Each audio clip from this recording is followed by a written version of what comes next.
Today, we expose over 100 food brands UK consumers must avoid at all costs.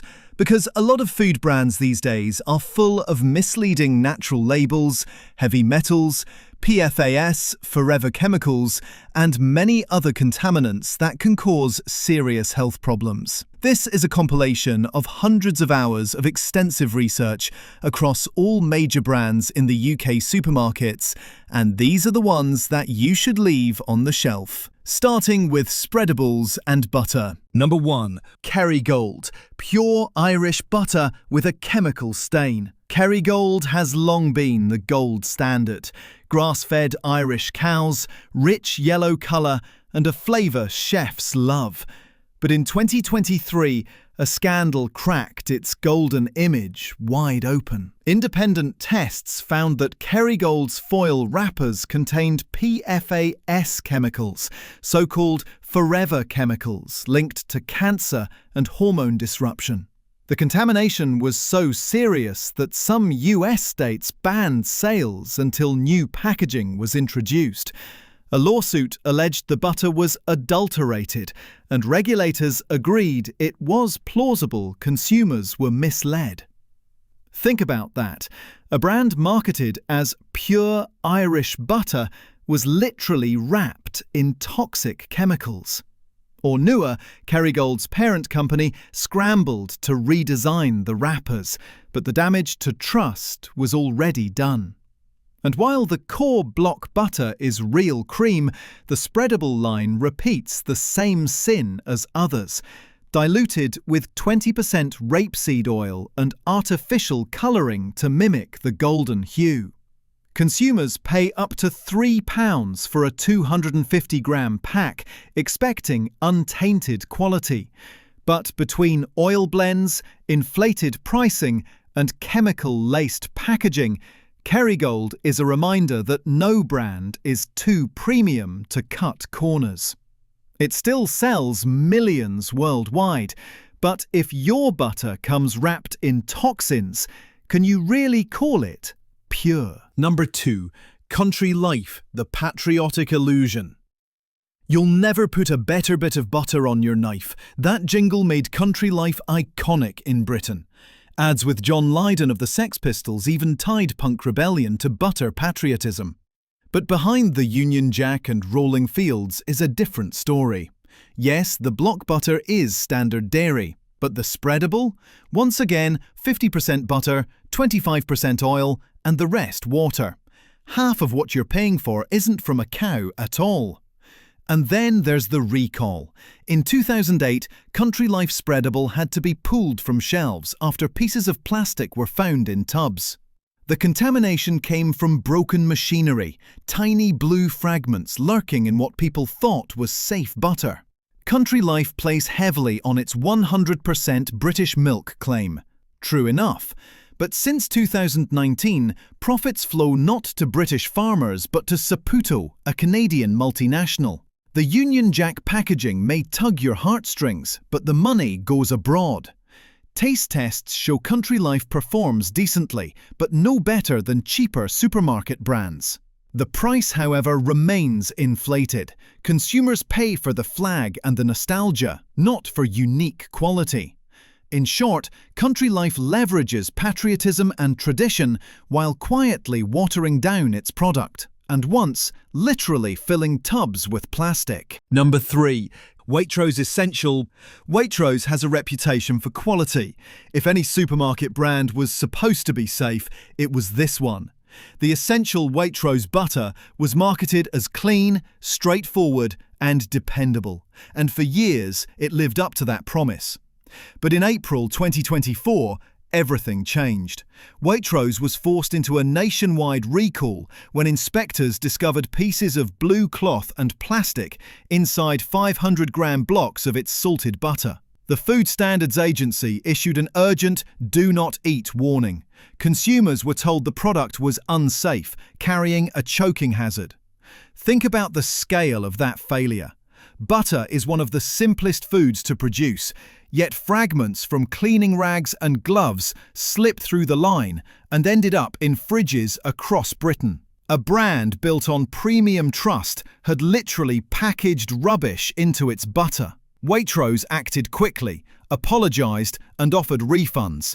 No injuries were reported, but the damage was done. The incident was splashed across national media, headlines screaming about dangerous foreign objects in a household staple. And while Waitrose's block butter is usually pure cream and salt, this recall proved that even the most expensive supermarkets are not immune to lapses. The price premium doesn't protect you from negligence. When blue cloth ends up in your food, it's not just contamination, it's betrayal. Number 4. Anchor. From New Zealand's pride to oil in a tub, Anchor built its empire on lush New Zealand pastures, pure cream, and a heritage that felt honest. But today in the UK, the picture is different. Anchor Spreadable is a 50-50 butter and oil blend. Roughly half is real butter, the rest is rapeseed oil, water, and colouring. In fact, one failed experiment, the squeezy butter launched in 2019, turned out to be 67% oil, essentially margarine in disguise. Consumers ridiculed it, and the product quietly disappeared. Yet the deception lingers. The tub still shouts Anchor butter across the front, trading on nostalgia, while only a careful glance reveals the truth. The shortcuts don't stop there. Anchor downsized its packs to 200 grams, doubling the price per kilo compared to supermarket own-label brands.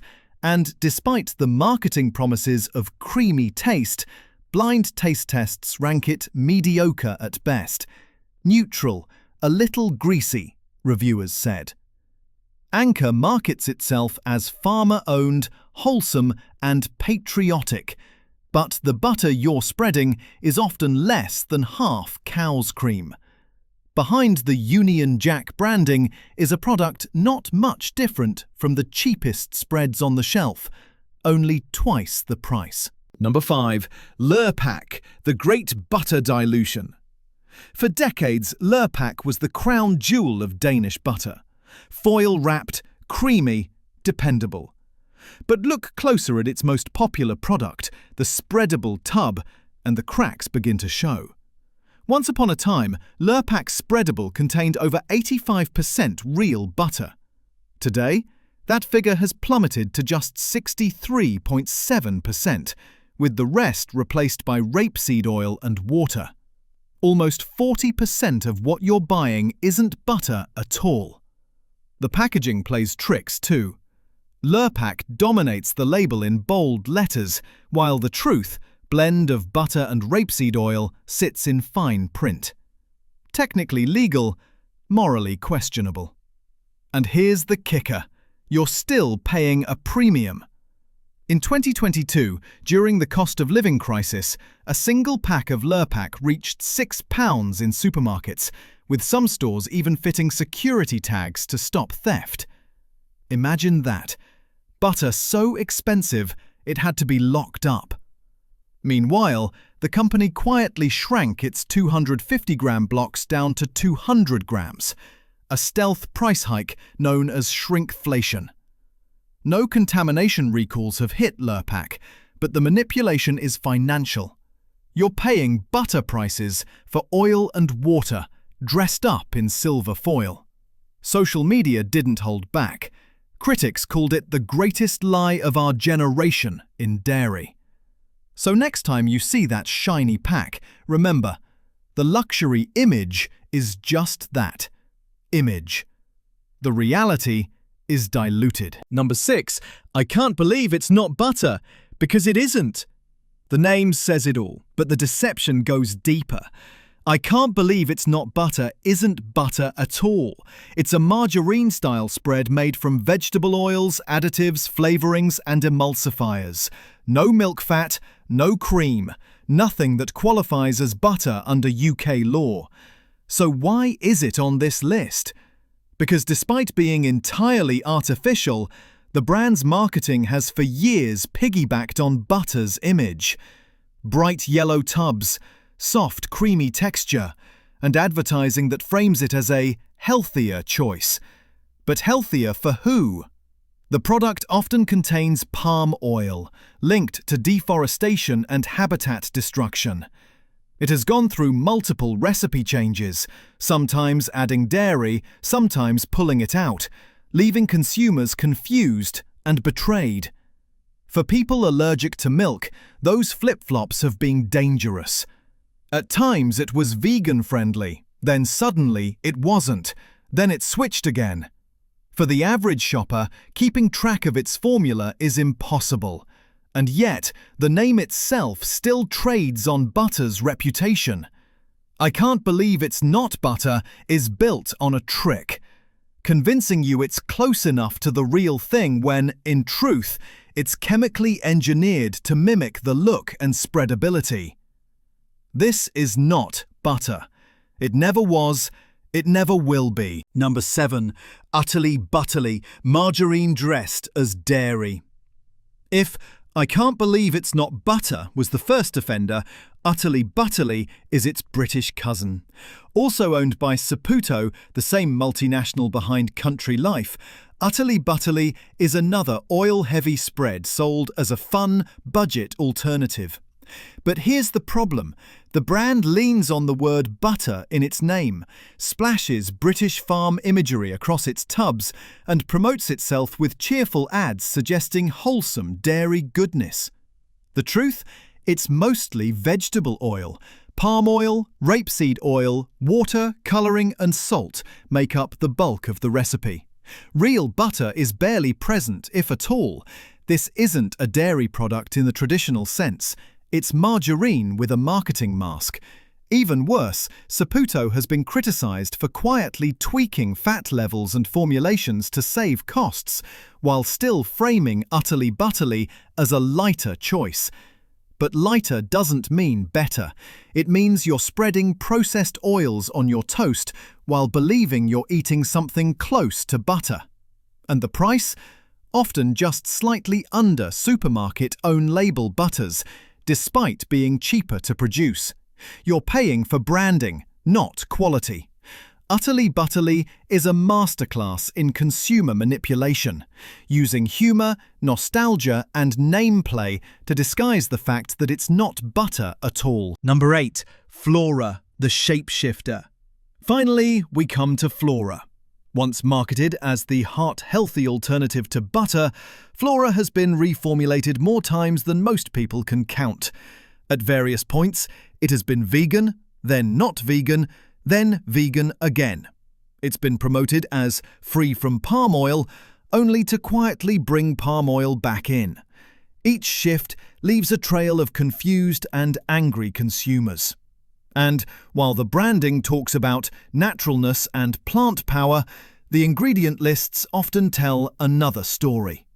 Palm oil, emulsifiers, stabilizers, and flavorings designed to mimic the richness of dairy. Today, we expose the real 100% butter brands UK consumers need to avoid, because the stuff you thought was safe has been hiding metal fragments, E. coli bacteria, and production facilities operating without approval. We analysed every Food Standards Agency recall from the past 5 years, dug through safety reports, and traced contamination back to the source. And what we found in our report will change how you shop butter forever. Number 1. St Helens Farm Goat's Butter. Premium price, metal shards inside. St Helens Farm positions itself as the artisan choice. Goat's butter sold at Waitrose, Sainsbury's, Tesco and Ocado for £2.40 a pack. The kind of butter you buy when you want something special, when you're willing to pay extra for quality you can trust. But in December 2021, the Food Standards Agency issued recall FSA PRIN 56/2021. Small pieces of metal were found inside the butter. Not one pack, not one batch. Every single 250-gram pack with best before dates up to and including March 13, 2022 was deemed unsafe to eat. Think about what that means. You're spreading butter on your morning toast and there are metal fragments in there. Sharp edges, hard pieces. A choking hazard at best, internal damage at worst. The cause? Machine failure at their York production facility. Equipment breaking down mid-production. Metal shearing off into the butter. And somehow that contaminated product made it all the way through quality control, into packaging, onto delivery trucks, through supermarket receiving departments, and onto shelves across Britain. How many quality checkpoints did this pass through? And here's the thing, this wasn't St Helens Farm's first problem. In 2020, the same company had a possible Listeria monocytogenes contamination. Multiple batches with varying expiration dates pulled from shelves. Listeria causes severe infections, especially dangerous for pregnant women, newborns, elderly people, and anyone with a weakened immune system. 2 major contamination events within 18 months. That's not bad luck, that's inadequate quality control. But it doesn't stop there. In July 2020, multiple retailers temporarily suspended sales of St Helens Farm products, pending an investigation into animal treatment claims. Tesco and Waitrose pulled the butter from shelves while they looked into the allegations. So you've got metal contamination, bacterial contamination, and animal welfare investigations, all from one Yorkshire-based producer supplying major national supermarkets. The premium price tag didn't protect you. The artisan branding didn't guarantee safety. And the goat's milk, the thing that made it special, didn't prevent metal shards from ending up in your fridge. Number 2. Trewithen Dairy Unsalted Butter. Cornish tradition meets E. coli. Trewithen Dairy trades on its Cornish heritage. Local, traditional.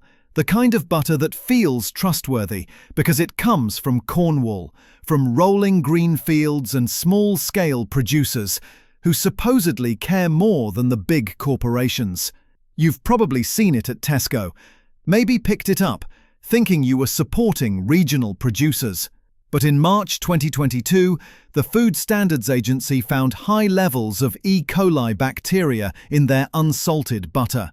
Product code G2073, best before May 23, 2022.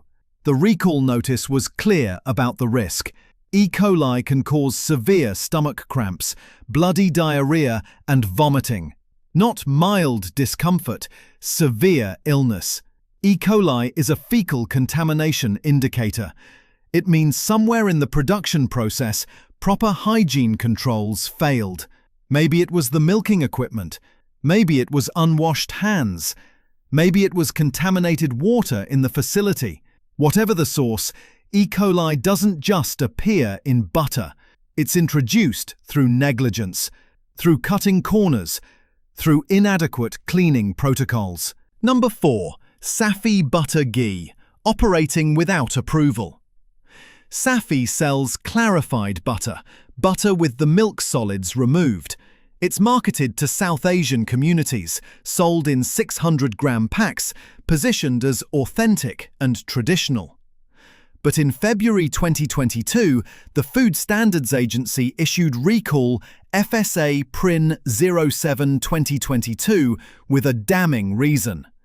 The products were produced in an unapproved establishment, not prepared in line with food hygiene and legislative requirements. Multiple best before dates affected, from May 2022 all the way through December 2023. Think about what that means. An unapproved establishment. The facility never passed inspection. The hygiene controls were never verified. The production methods were never checked against regulatory standards. They were just making butter and selling it, bypassing the entire food safety system. When a facility operates without approval, you have no idea what's happening inside. Are they maintaining proper temperatures? Are they cleaning equipment between batches? Are they testing for contamination? Are workers washing their hands? Are they controlling pests? You don't know. The regulators don't know. Nobody's checking. The FSA stated the products may be unsafe due to failure to meet food hygiene and legislative requirements. may be unsafe. Because when you're operating without approval, there's no way to verify safety. You're asking consumers to trust a company that fundamentally disregarded the most basic regulatory requirement. Get your facility approved before you start selling food. This isn't about traditional methods versus modern standards. This is about a company that chose to operate outside the system, that prioritized profit over compliance, that sold products without subjecting their facility to inspection. The authentic traditional branding becomes meaningless when the production facility hasn't been verified to meet basic hygiene standards. You thought you were buying quality butter ghee. You were actually buying a product from an unapproved facility with unknown contamination risks. Number 5. President butter. French prestige, contaminated reality. President butter is everywhere in UK supermarkets. It's French, it's premium, it has that European butter credibility that makes you think you're getting something better than British alternatives. But in 2012, President had an E. coli contamination outbreak that sickened 17 consumers before they finally issued a recall. The contamination came from unpasteurized cream from a single farm supplier, where treated cows weren't properly separated from the milking herd. 17 people fell ill. Not 1 or 2, 17. And the recall was international, affecting the UK market directly. But here's what's really interesting about President. Multiple UK consumers have reported on forums that the UK version tastes different from the French version. One comment on winepages.com described it perfectly. There seems still to be a special UK cuvée of President, which is indeed awful. I think because, in the English manner, the cream is not ripened. Another consumer said the UK version is not a patch on what you get in French hotels. The UK version is consistently rated as having an odd flavour, inferior to the French original. So what's happening? Is Lactalis Group, the French giant that owns President, making the butter differently for the UK market? Are they using inferior methods, unripened cream, different production standards? Because if they are, that's classic consumer deception. You're paying for French butter prestige. You're getting a UK-specific formula made to different standards. The French flag on the package, the premium pricing, the whole European butter mystique. It's covering up the fact that what's inside might not match what you think you're buying. Number 6. Asda garlic and parsley butter. The allergen you never saw coming.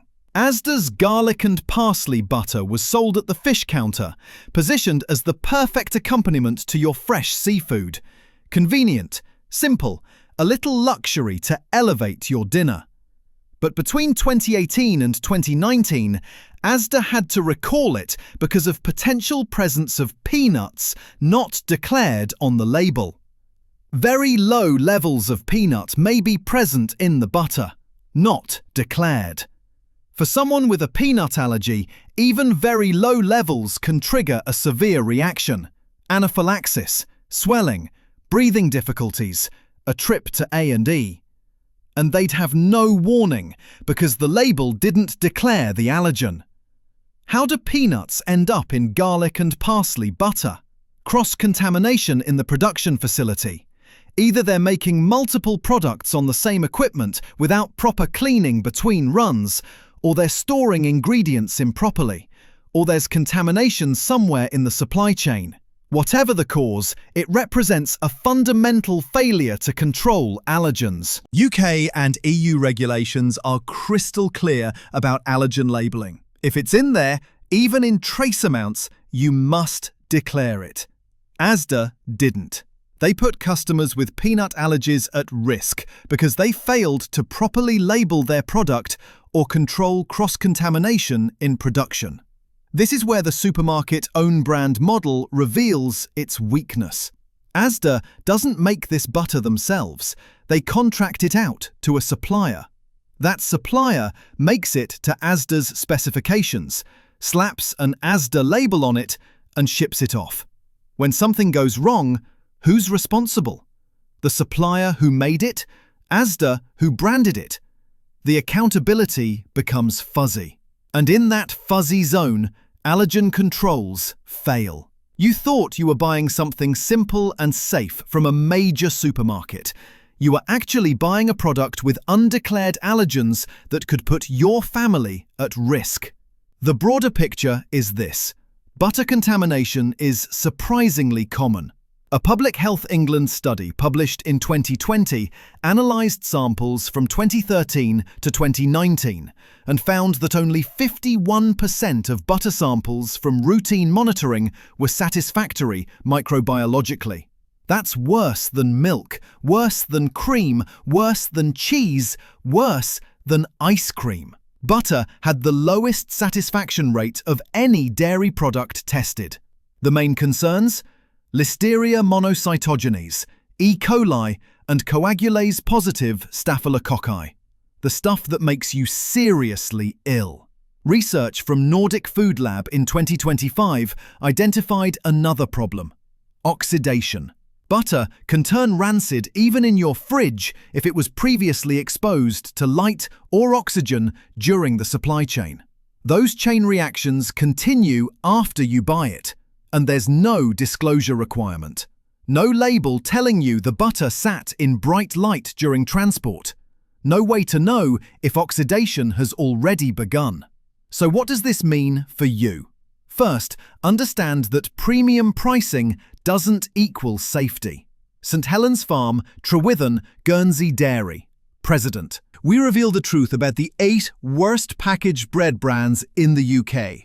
From hidden sugar and unpronounceable additives to shocking sodium content and even sanitation scandals and product recalls.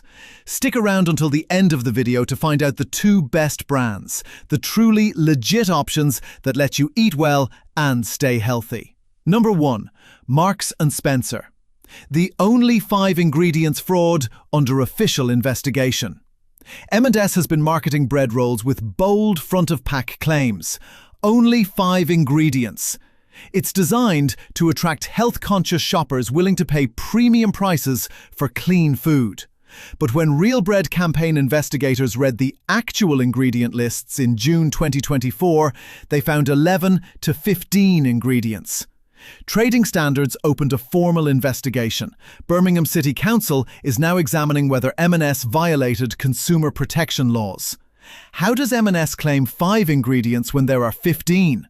They count multi-flour as one ingredient, despite listing multiple separate flour types. They print sourdough on the front, despite back labels showing dried fermented flour, an inactive powder providing 0 genuine sourdough benefits. It's systematic deception, designed to trick you into paying £2.30 to £4.50 per loaf. But the in-store bakery fraud runs even deeper. M&S markets the bakery with phrases like oven-baked in-store today, baking now, always sold on the day they are baked.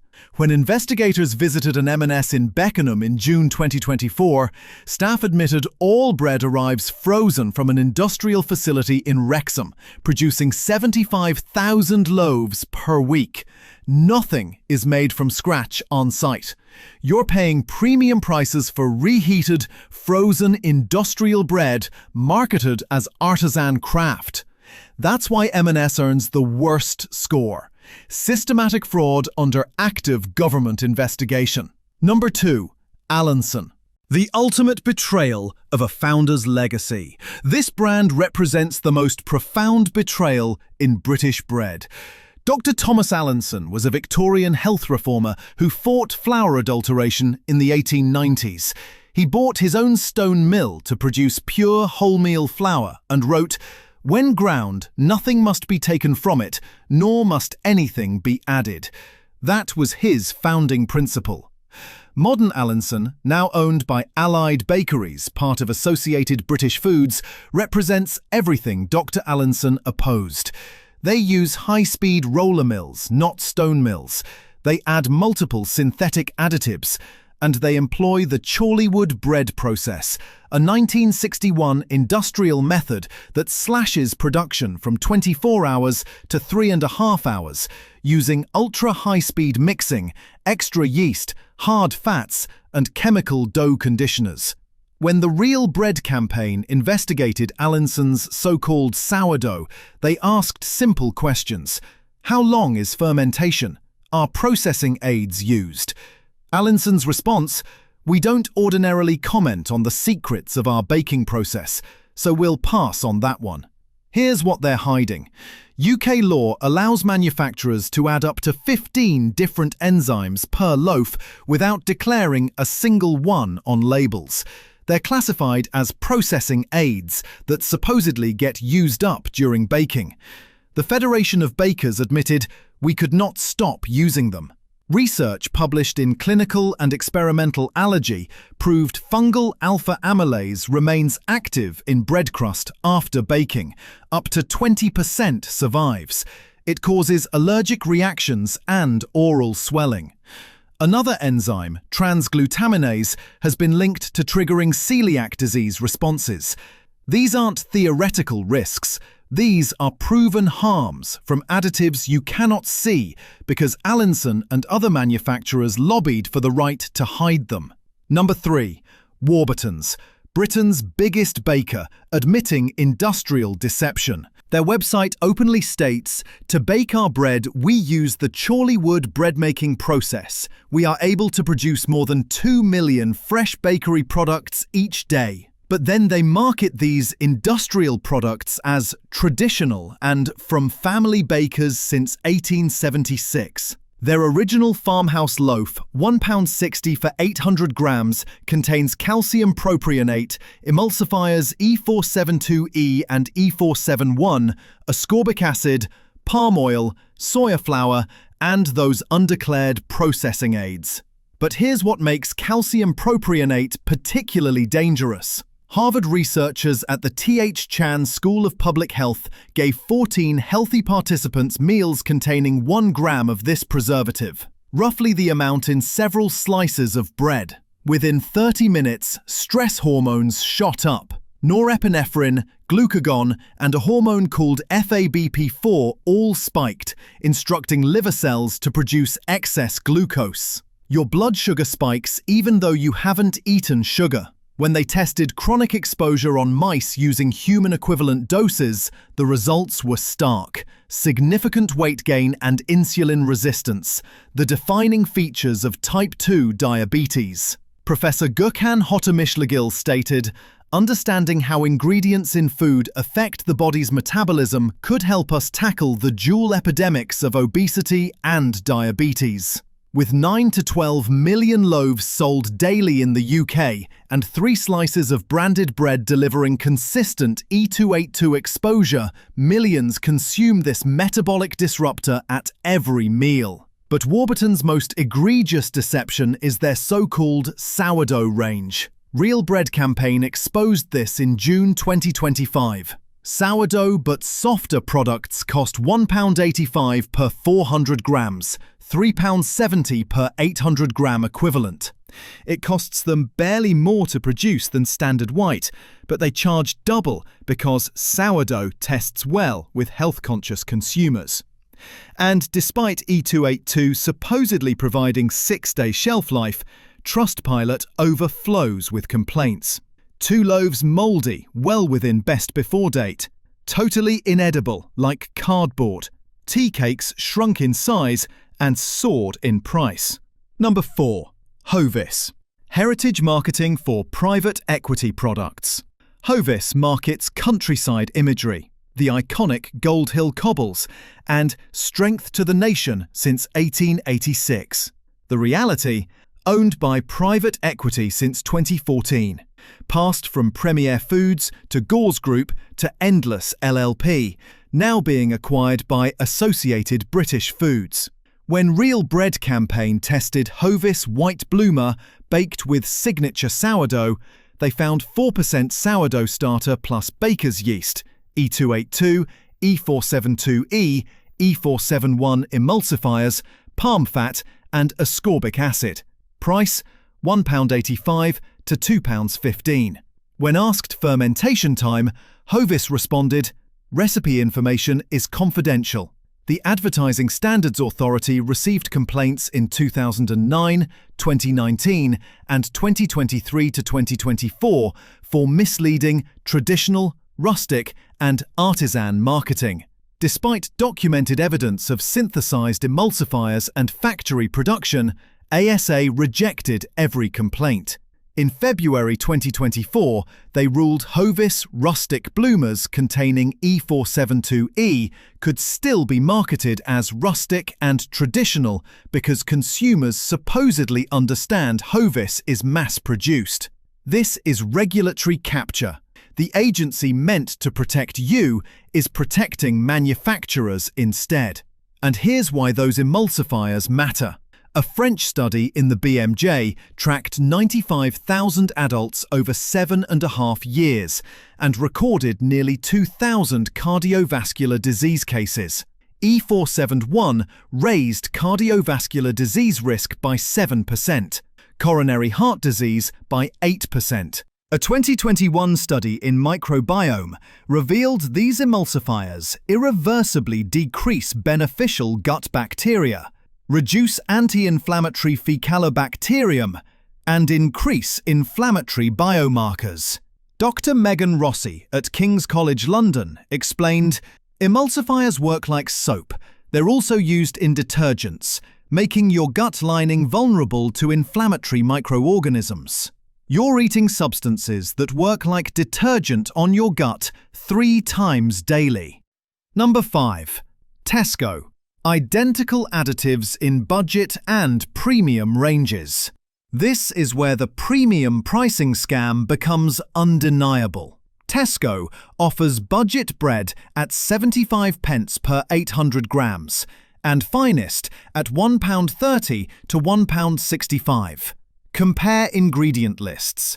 Tesco Finest White, wheat flour, water, yeast, salt, wheat bran, preservative E282, emulsifiers E471 and E472E, spirit vinegar, rapeseed oil, ascorbic acid.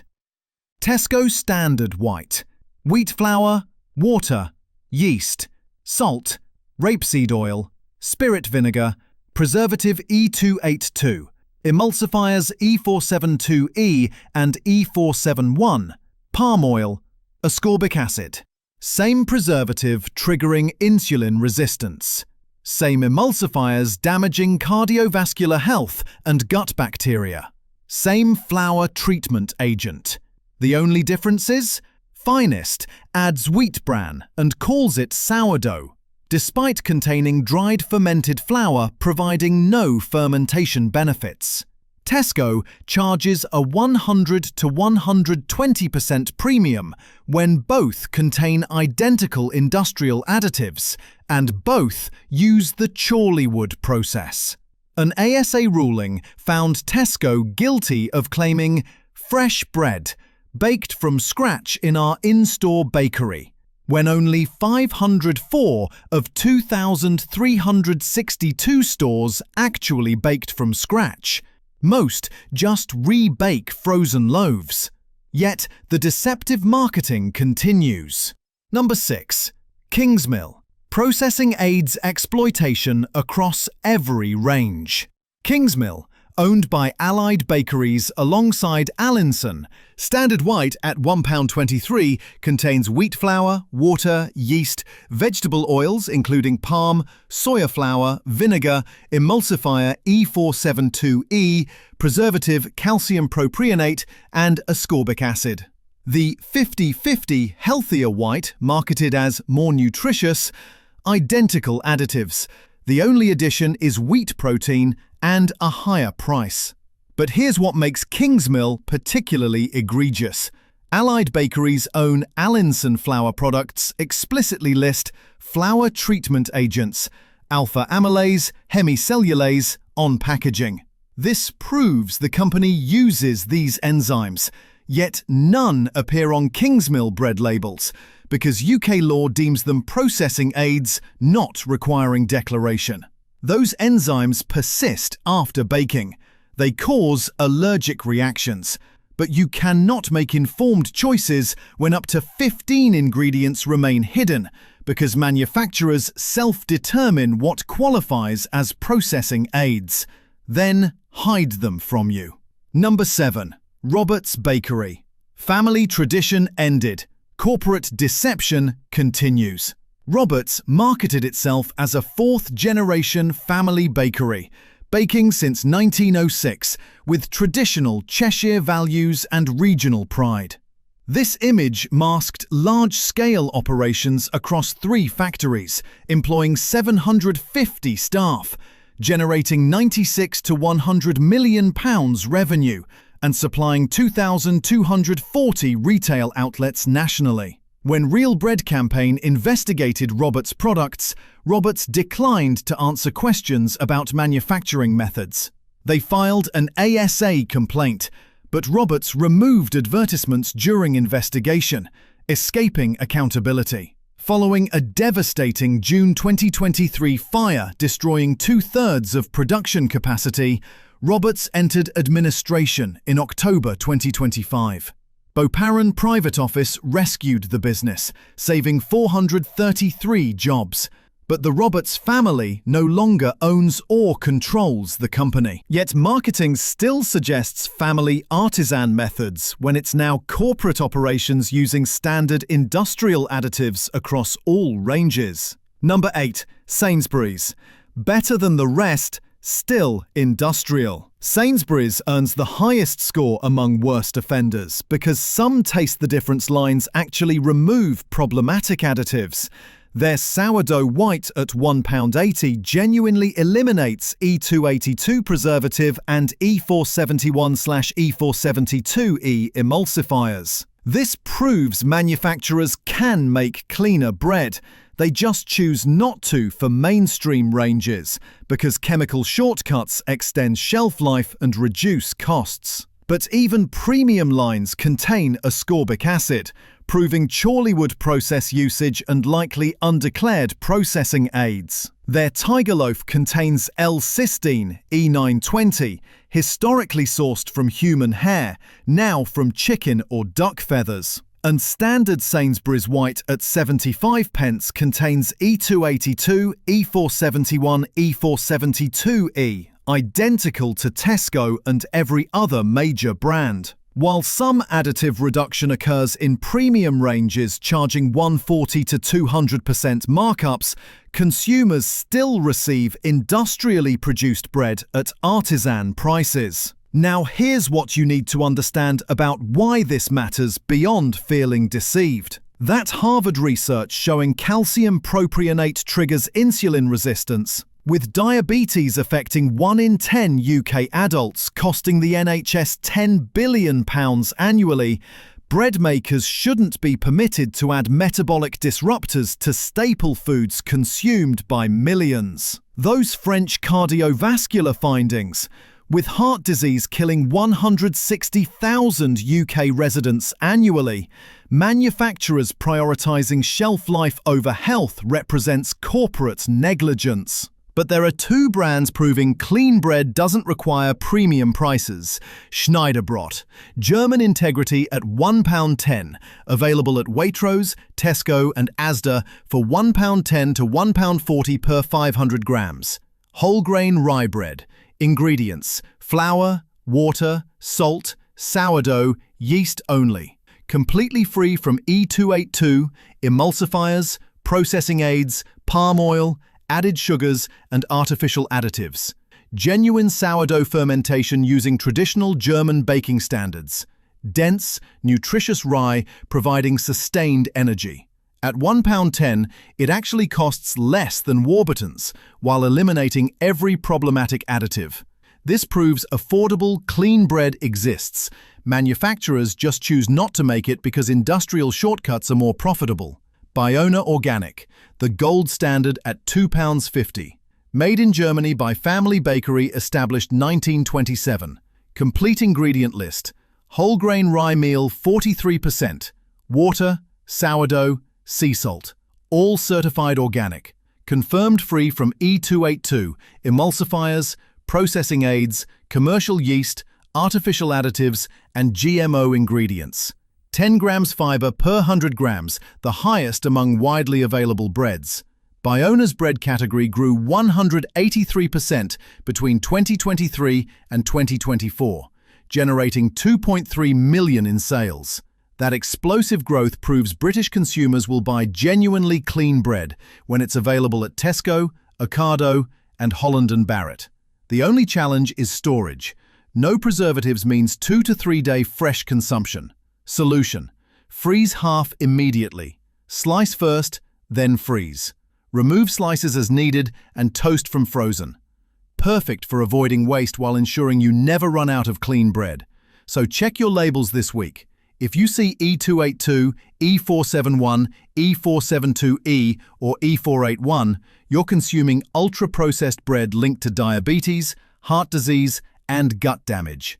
Experience what bread should taste like: dense, substantial, genuinely nourishing. Or set up Ocado delivery for Biona. Your purchasing choices create the food system you want.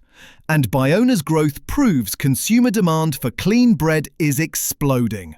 What if I told you the tin sitting in your cupboard right now was recalled for bacterial contamination in the past?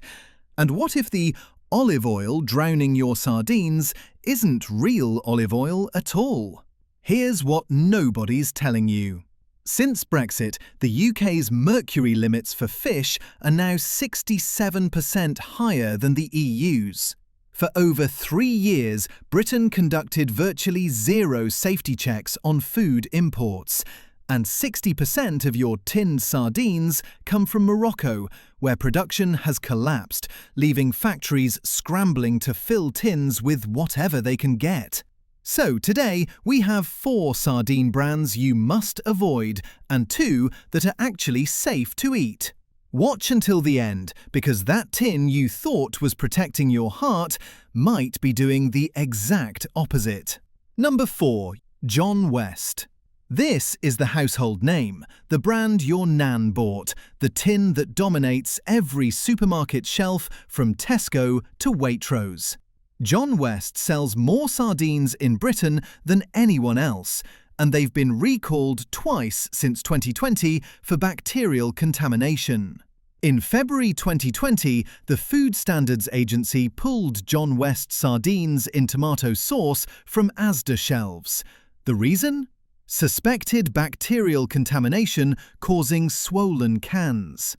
Batch codes KX319H and KX326H were yanked, but not before shoppers had already taken them home. Then it happened again. July 2022, another FSA alert. This time, John West boneless sardines in sunflower oil and sardines in olive oil were recalled from Morrison's, Waitrose, Tesco, Ocado, Amazon, Co-op and 6 other retailers. Batch codes 109 through 113 were flagged for possible microbiological contamination. The company admitted contamination occurred after the production process. 2 recalls in 2 years, same brand, different products, and here's what makes it worse. John West is owned by Thai Union, a Thai seafood giant that was exposed in 2015 by the Associated Press and New York Times for forced labor and slavery in its supply chain. Thai Union terminated relationships with 17 suppliers due to human trafficking violations. Their workforce? Vulnerable migrants from Myanmar and Cambodia trapped on boats, processing the fish that ends up in British supermarkets. That same year, Greenpeace investigated John West's sustainability claims and called them deeply misleading and plainly false. The company had promised 100% traceability through their Can Tracker website. But when Greenpeace tested it, Thai processed products required customers to email for trace details. John West dismissed this as simply a website limitation. By 2016, only 2% of John West fish was caught using sustainable methods. 2%, down from their promised 100%. John West's scandals made headlines, but the next entry hides its danger in plain sight, printed right there on the nutrition label. Number 3. High-sodium tomato sauce varieties. You grab the tomato sauce sardines because they taste better. More flavour, feels like a proper meal on toast. But that tangy sauce is hiding something the front label won't tell you.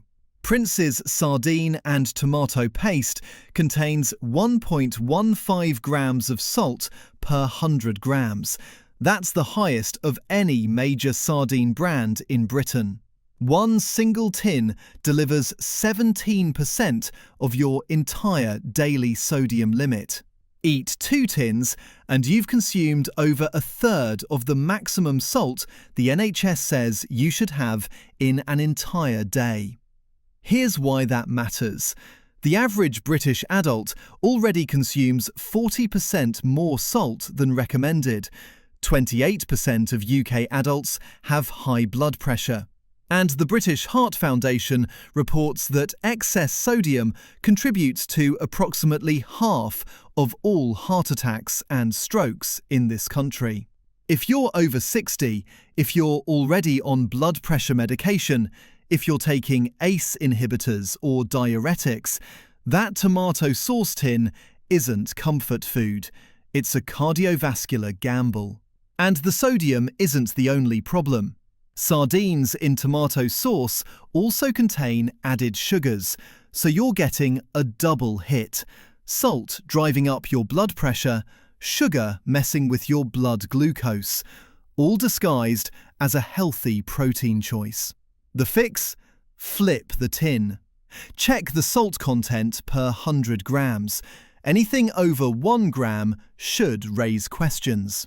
Sardines in spring water or plain olive oil typically contain half the sodium. Same protein, same omega-3s, without the hidden payload. High sodium is a slow killer, but the next entry might not give you any warning at all. Number 2. Discount store mystery imports. Poundland, B&M, home bargains. You see sardines for 60p and think you've found a bargain. But have you checked where they actually come from? Some discount store sardines, like BTM pilchards in tomato sauce, are products of China. No MSC certification, no traceability. No way to verify how they were caught, processed or stored before reaching that shelf. A University of Nottingham study found that over 50% of fish in UK supermarkets contained DNA from Salmonella species. Even more alarming, all fish farmed in China tested positive for antibiotic residues. Antibiotics that are banned or restricted in British food production. The problem isn't that cheap sardines are automatically bad. The problem is that without certification, without traceability, you have no idea what you're eating. Professor Tim Lang of City University warns that food safety depends on trust in systems that protect us from harm. 5 years from Brexit, he says, we see not fewer problems, but persistence of problems. We've put up borders, but haven't invested in the inspection. So when you pick up an unbranded tin with faded labels and no clear origin, you're trusting a system that hasn't been checking. That's not a bargain. That's a blind bet with your gut. The fix? Only buy sardines with clear lot codes, best before dates, and either MSC certification or a verifiable country of origin. If you can't trace it, don't eat it. The 60 pence you save isn't worth the risk. Untraceable imports are dangerous, but the final entry on our avoid list affects nearly every sardine you can buy, and there's almost nothing you can do about it. Number 1. Morocco-sourced sardines. During the supply crisis, 60% of Britain's tinned sardines come from Morocco, and Morocco's sardine industry has collapsed. Production in southern Moroccan ports fell by up to 60% in 2024. Climate change has pushed fish beyond the reach of the traditional fleet. A major British importer told The Grocer magazine that Moroccan sardine supply is now non-existent. What happens when factories have orders to fill, but no fish to fill them with? They cut corners. They source from wherever they can. Quality control becomes optional when survival is the priority. Industry sources report sardine prices have already increased by approximately 25%. All major UK retailers face shortage risks and shelf gaps. And when supply crashes but demand stays constant, you don't get empty shelves, you get lower standards dressed up in the same familiar packaging. This isn't speculation. FSA surveillance already classifies sardines among fish species showing the highest contamination levels for PCBs, dioxins, and persistent organic pollutants. Fish from southern UK and northern French coasts consistently show elevated contaminant concentrations. Now add desperate suppliers rushing product to market, and the risks multiply. Spanish research on supermarket sardines found nearly 6% contained Anisakis parasite larvae. The canning process kills the parasites, but dead parasites can still trigger severe allergic reactions, including anaphylaxis. When quality control slips, those numbers climb. Safe alternatives exist at every price point, and one of them costs just 75 pence. Safe pick number 1. Alva Sardines. Here's what the sardine industry doesn't want you to know. The 75 pence tin might be better than the £6 premium brand. Alva Sardines, available at Tesco, were independently tested by Which magazine. The results? An exceptional 3,570 milligrams of omega-3 per 100 grams. That's the second highest of any sardine brand tested, higher than most premium options costing 5 times as much. You don't need to spend more to eat better. You need to read the labels and ignore the marketing. Alva proves that budget doesn't mean bad quality. At 75 pence per tin, you're getting more heart-healthy omega-3s than shoppers paying boutique prices. Same protein, same calcium if you eat the bones, without the premium markup designed to make you feel healthier than you actually are. The fix for budget shoppers? Grab Alva in spring water. Add your own verified extra virgin olive oil if you want that Mediterranean taste. You'll get better nutrition than most expensive brands at 1/10 of the price. But if you want the absolute gold standard, there's one more option. And yes, it's worth the premium. Safe pick number 2. Fish Forever and Pilchard Works. If you want sardines you can trust completely, these are the names to remember.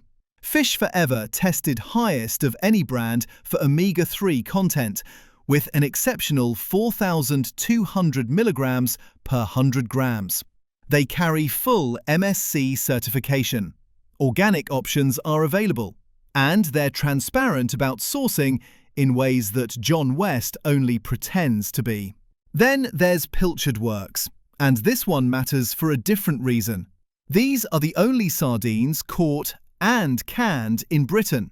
They come from the Cornish fishery, the sole MSC-certified sardine source in Europe. The fish swim in British waters, are landed in British ports, and processed in British facilities. Tom Parker Bowles has endorsed them. They're available in Waitrose and online. Why does UK caught matter? Because here's an embarrassing truth. You can buy MSC-certified Cornish sardines in discount retailers in Belgium, but British supermarkets have historically refused to stock UK caught sardines in their own brand ranges. They'd rather import from Morocco than support British fishermen. Tesco recently changed that with their finest Cornish sardines, which won MSC Product of the Year. But it shouldn't have taken this long. The fix for premium shoppers? Fish Forever from Ocado or health food shops. Pilchard Works from Waitrose. Or Tesco Finest Cornish if you want to support British fishing. You'll pay between £2 and £4, but you'll know exactly where your fish came from and who caught it. Did you know that 57% of UK canned tuna exceeds safe mercury limits? One British nursery chain banned it entirely for being too dangerous for children. Yet, the NHS still tells you to eat 4 cans weekly with no special warnings for older adults who are especially vulnerable to high doses of mercury. Some brands recently recalled their entire product lines when undeclared allergens made it past quality control. This investigation reveals 5 UK canned tuna brands that can be dangerous for you and your family, backed by Food Standards Agency data, unsafe sourcing exposés, and customer complaints that prove the industry only cares about profits, not your health. Number 1. John West, Britain's most broken promise. Britain's market-leading tuna brand ranks dead last in every sustainability assessment and faces explosive quality complaints after a corporate takeover gutted standards. John West promised British consumers that 100% of their tuna would come from sustainable fishing. When Greenpeace investigated, they achieved just 2%, leaving 98% caught using destructive fish aggregating devices that kill endangered species. This broken promise led Tesco to delist 20% of John West's entire product range, with Waitrose and Sainsbury's also threatening removal.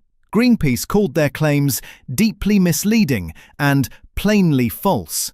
Blue Marine Foundation investigations reveal John West's FAD fishing methods kill at least 100,000 silky sharks annually in the Indian Ocean alone, a species classified as vulnerable. FADs also kill sea turtles, dolphins, rays, and other endangered marine life caught in nets or entangled in debris. Even worse, 97% of yellowfin tuna caught by purse seine nets with FADs are juveniles killed before they can breed, preventing stock recovery. The industry released 1.41 million drifting FADs, covering 37% of Earth's entire ocean surface. Recent complaints describe shocking quality failures. This year alone, I've opened multiple tins with weird, crispy brown spots. Tuna absolutely pulverized into a pink paste, tins that are 3/4 brine and 1/4 tuna. Another customer reported, "The color is dark brown, with dark blood and bits in it. I bought Tesco's tuna and it was great quality. No blood, no weird color, no bits." Foreign objects found include a dead fly sealed inside a tin, a 4-inch black hair, multiple bones and glass, lethal for children, and a big fly in cod liver. A Thai corporation purchased John West's parent company. Multiple long-term customers explicitly blame Thai ownership for quality decline. The whole company was bought over by some group in Thailand, and quality is rubbish. And John West was the best up until 5 years ago. Now all products are the lowest quality. Absolute garbage. John West advertised 100% tracing. claiming customers could track every can back to the exact boat. Greenpeace exposed this as deeply misleading. The tracker website showed tuna only from certain countries, but actually large volumes came from Thai canneries in a region notorious for human rights abuse and forced labour. John West called this simply a website limitation. John West charges premium prices, £1.75 per tin at Tesco, while delivering inferior quality to supermarket own brands costing 72p. Greenpeace ranked John West absolute last place, accused of trashing the oceans for cheap tuna. They held last place consistently across multiple rankings, with Greenpeace stating they failed to show sufficient care in selecting healthier fish stocks and used indiscriminate destructive fishing methods leading to decimation of turtle and shark populations. Tuna in brine contains 0.8 to 1.2 grams of sodium per 100 grams. Where it's sold, Tesco, Sainsbury's, Asda, Morrison's, Waitrose, Iceland, Co-op. Avoid John West products in the tinned fish aisle of all major UK supermarkets. Number 2. Princes, the corporate greenwashing scandal. Owned by Mitsubishi Corporation until recently, Princes ranks second worst for sustainability and faces explosive allegations that 30 to 90% of its tuna still comes from destructive FAD fishing, despite claiming 100% MSC certified. Princes promised all canned tuna would be caught by pole and line or purse seine nets without FADs. The Guardian reported Princes backtracking on tuna commitments. Greenpeace found Princes achieved only 25% sustainable versus the promised 100%. Princes then announced 100% MSC certified as a new sustainability claim. Blue Marine Foundation's expose reveals 30 to 90% is still FAD caught. Princes Group listed on the London Stock Exchange in what Reuters Breaking Views called a smelly tuna debut. Just 8 days before the IPO, Blue Marine Foundation and Planet Tracker published an expose warning investors that FAD-caught tuna represents not just significant ecological damage, but a financial and legal risk. The shares priced at the bottom of the range and dropped 1% on debut despite the discounted pricing, a humiliating start, suggesting investor skepticism about the company's ethics and future. Princes won MSC Seafood Brand of the Year and claims 100% MSC certified for 11,000 tonnes yearly. However, the Bloom Association report The Death Label exposed that over 50% of MSC certified tuna globally now comes from FAD fisheries. MSC's business model depends on logo licensing royalties, €30 million annually, representing 88% of income, creating a conflict of interest where they certify destructive industrial fisheries to maximize revenue. Blue Marine Foundation states, MSC certification alone does not guarantee sustainability. Blue Marine Foundation's report explicitly names Princes as sourcing from fleets that use drifting FADs in the Indian Ocean. Their analysis estimated between 30 to 90% of Princes tuna is likely FAD caught, based on supply chain analysis. Princes' own sourcing guide shows they source from multiple operators. All use drifting FADs. Only small portions come from pole and line sources.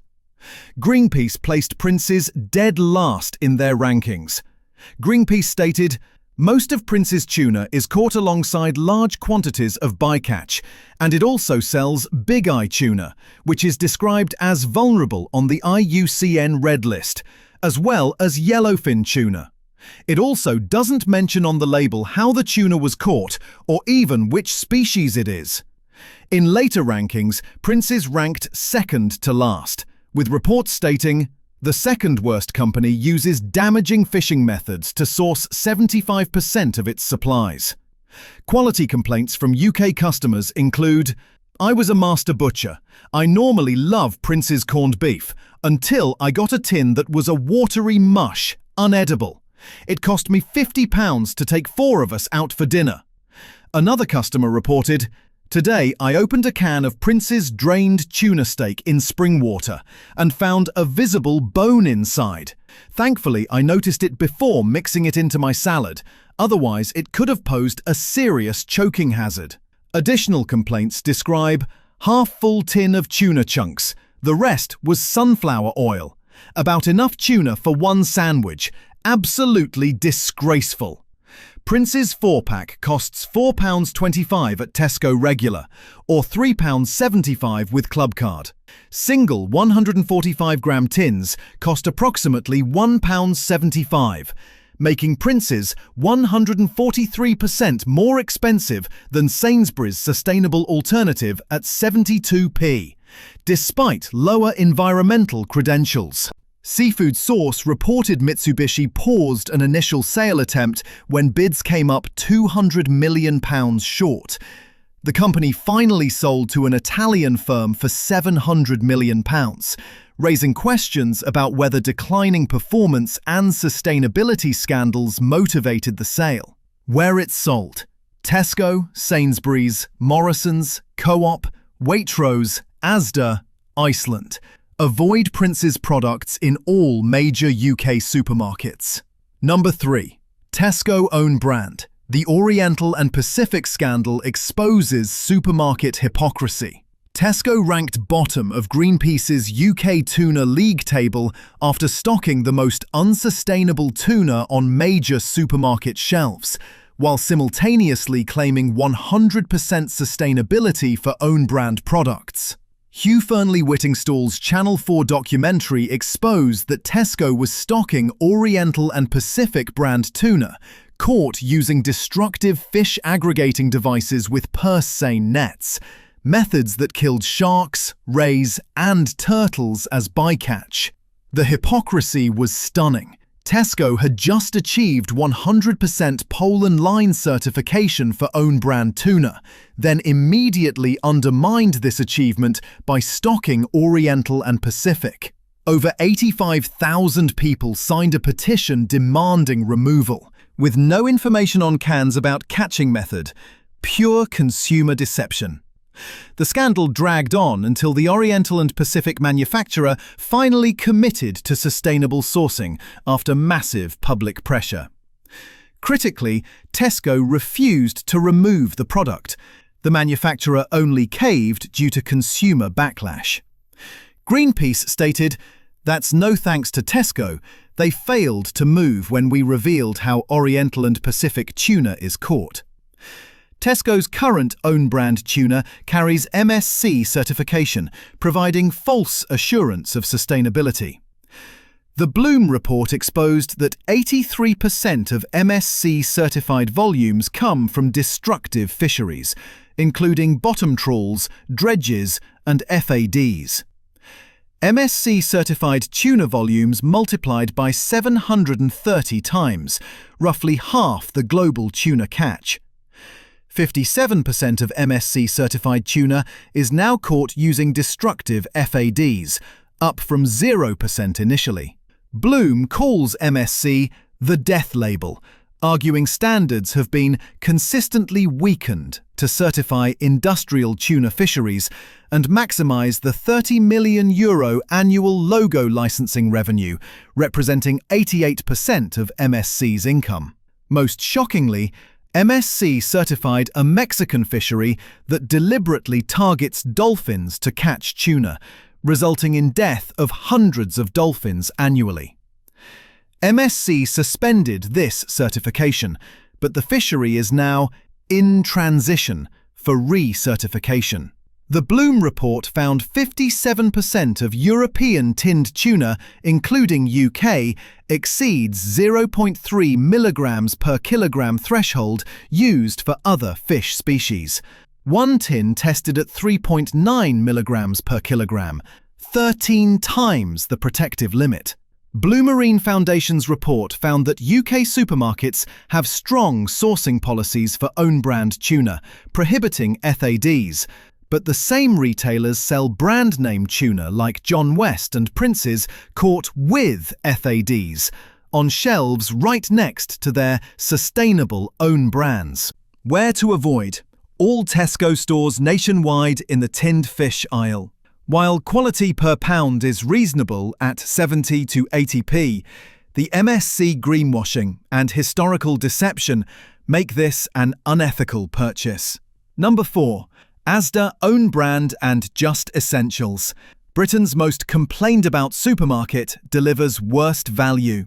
Asda holds the shameful distinction of being the UK's most complained about supermarket, with 83.97% negative reviews, and their budget tuna is actually more expensive than competitors while delivering poor quality. Analysis of over 70,000 Trustpilot reviews found Asda topped the list with 83.97% negative reviews, the highest complaint rate of any major UK supermarket. Product quality was specifically mentioned in 20% of negative reviews, with tuna among products criticised. A separate analysis found 75% of reviews gave Asda just 1 star. One review summarised, "Asda is a company that dropped honesty, quality, morals and standards." The Oxfam Supermarket scorecard found Asda scored lowest at just 9% for human rights, compared to 61% for the best performer. A former executive admitted Asda is not where it should be. Asda's market share has been declining steadily, and the company faces widespread criticism for product quality, customer service failures, and ethical concerns. The budget pricing deception. Asda Skipjack tuna chunks in brine 145 grams costs 82p, making it the most expensive of the budget supermarket options.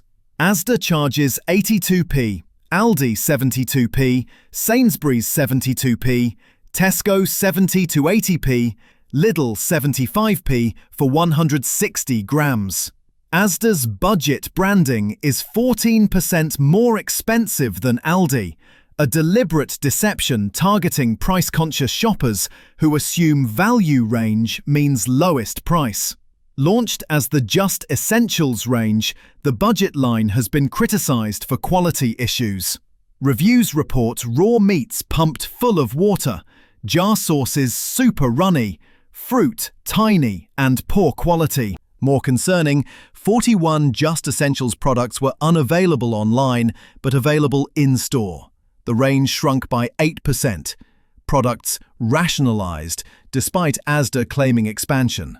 Research suggests Asda is limiting budget range sales to manage profitability, effectively restricting access for low-income customers who most need affordable options. In an independent taste test, Asda Skipjack tuna chunks ranked 5th of 6 brands tested. Texture described as fluffy rather than chunky. Reviews are mixed.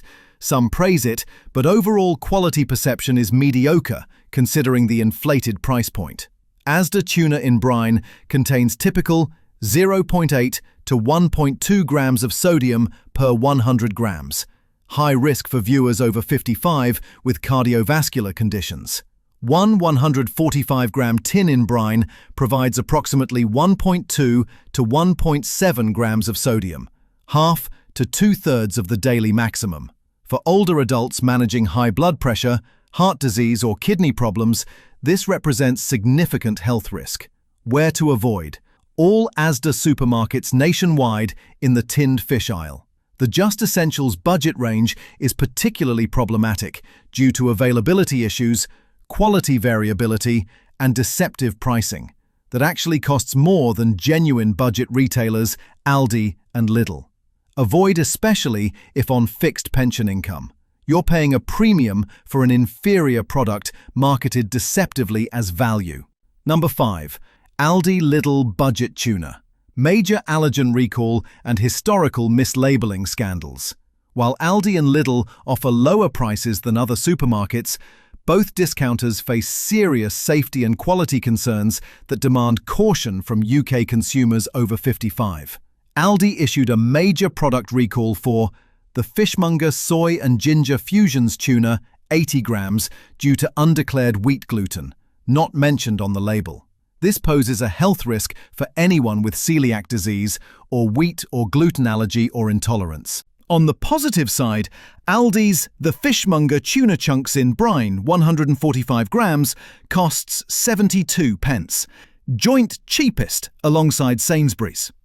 In an independent taste test, Aldi was declared the winner, described as having chunky texture and strong flavour. However, the recent gluten recall has damaged consumer trust and raises questions about what other quality control failures might exist. The fact that all batches and best before dates were affected suggests systematic rather than isolated quality control issues. Greenpeace's investigation found Lidl's Nixie brand tuna contained fish species not on the label. Skipjack tuna tins contained other tuna-like species not mentioned on packaging, exposed through genetic testing. Even more damning, Nixie reportedly sourced from illegal Ecuadorian sources. While this is now historical, it demonstrates willingness to mislabel products and use illegal supply chains.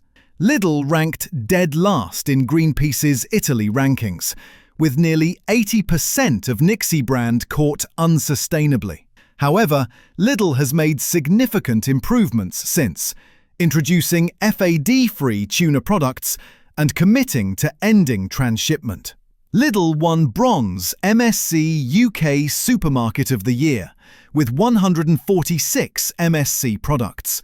They've achieved 100% certification for shrimp core range and joined the Transparent Ocean Disclosure Project. Despite these improvements, the historical mislabeling and sustainability failures suggest ongoing caution is warranted. Unlike Asda's deceptive budget pricing, Lidl offers genuine savings. For viewers over 55 on fixed pensions, Aldi and Lidl offer genuine savings compared to branded products, but recent safety recalls and historical mislabeling create higher risk than Sainsbury's at the same 72 pence price point, with superior sustainability credentials. Number 1 you can trust, Sainsbury's own brand. Unprecedented combination of sustainability and value.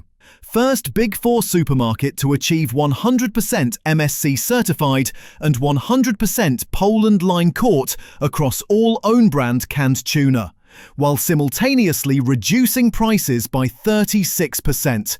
A genuinely revolutionary combination. Sainsbury's rejoined Waitrose as the only UK Big Four retailer with 100% MSC labelled own brand canned tuna. This represents a major sector shift after years of supermarkets failing sustainability commitments. All tuna is 100% pole and line caught, verified through multiple independent sources.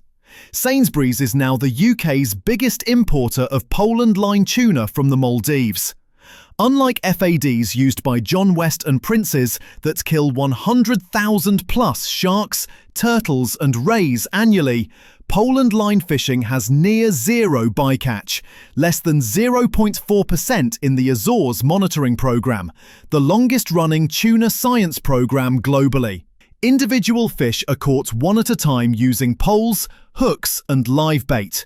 This selective method avoids catching juveniles, prevents mass marine life deaths, supports local Maldivian fishermen where tuna fishing is the #1 income source after tourism, and allows stock recovery and sustainability. Sainsbury's reduced prices to match Aldi while simultaneously achieving 100% Poland line certification.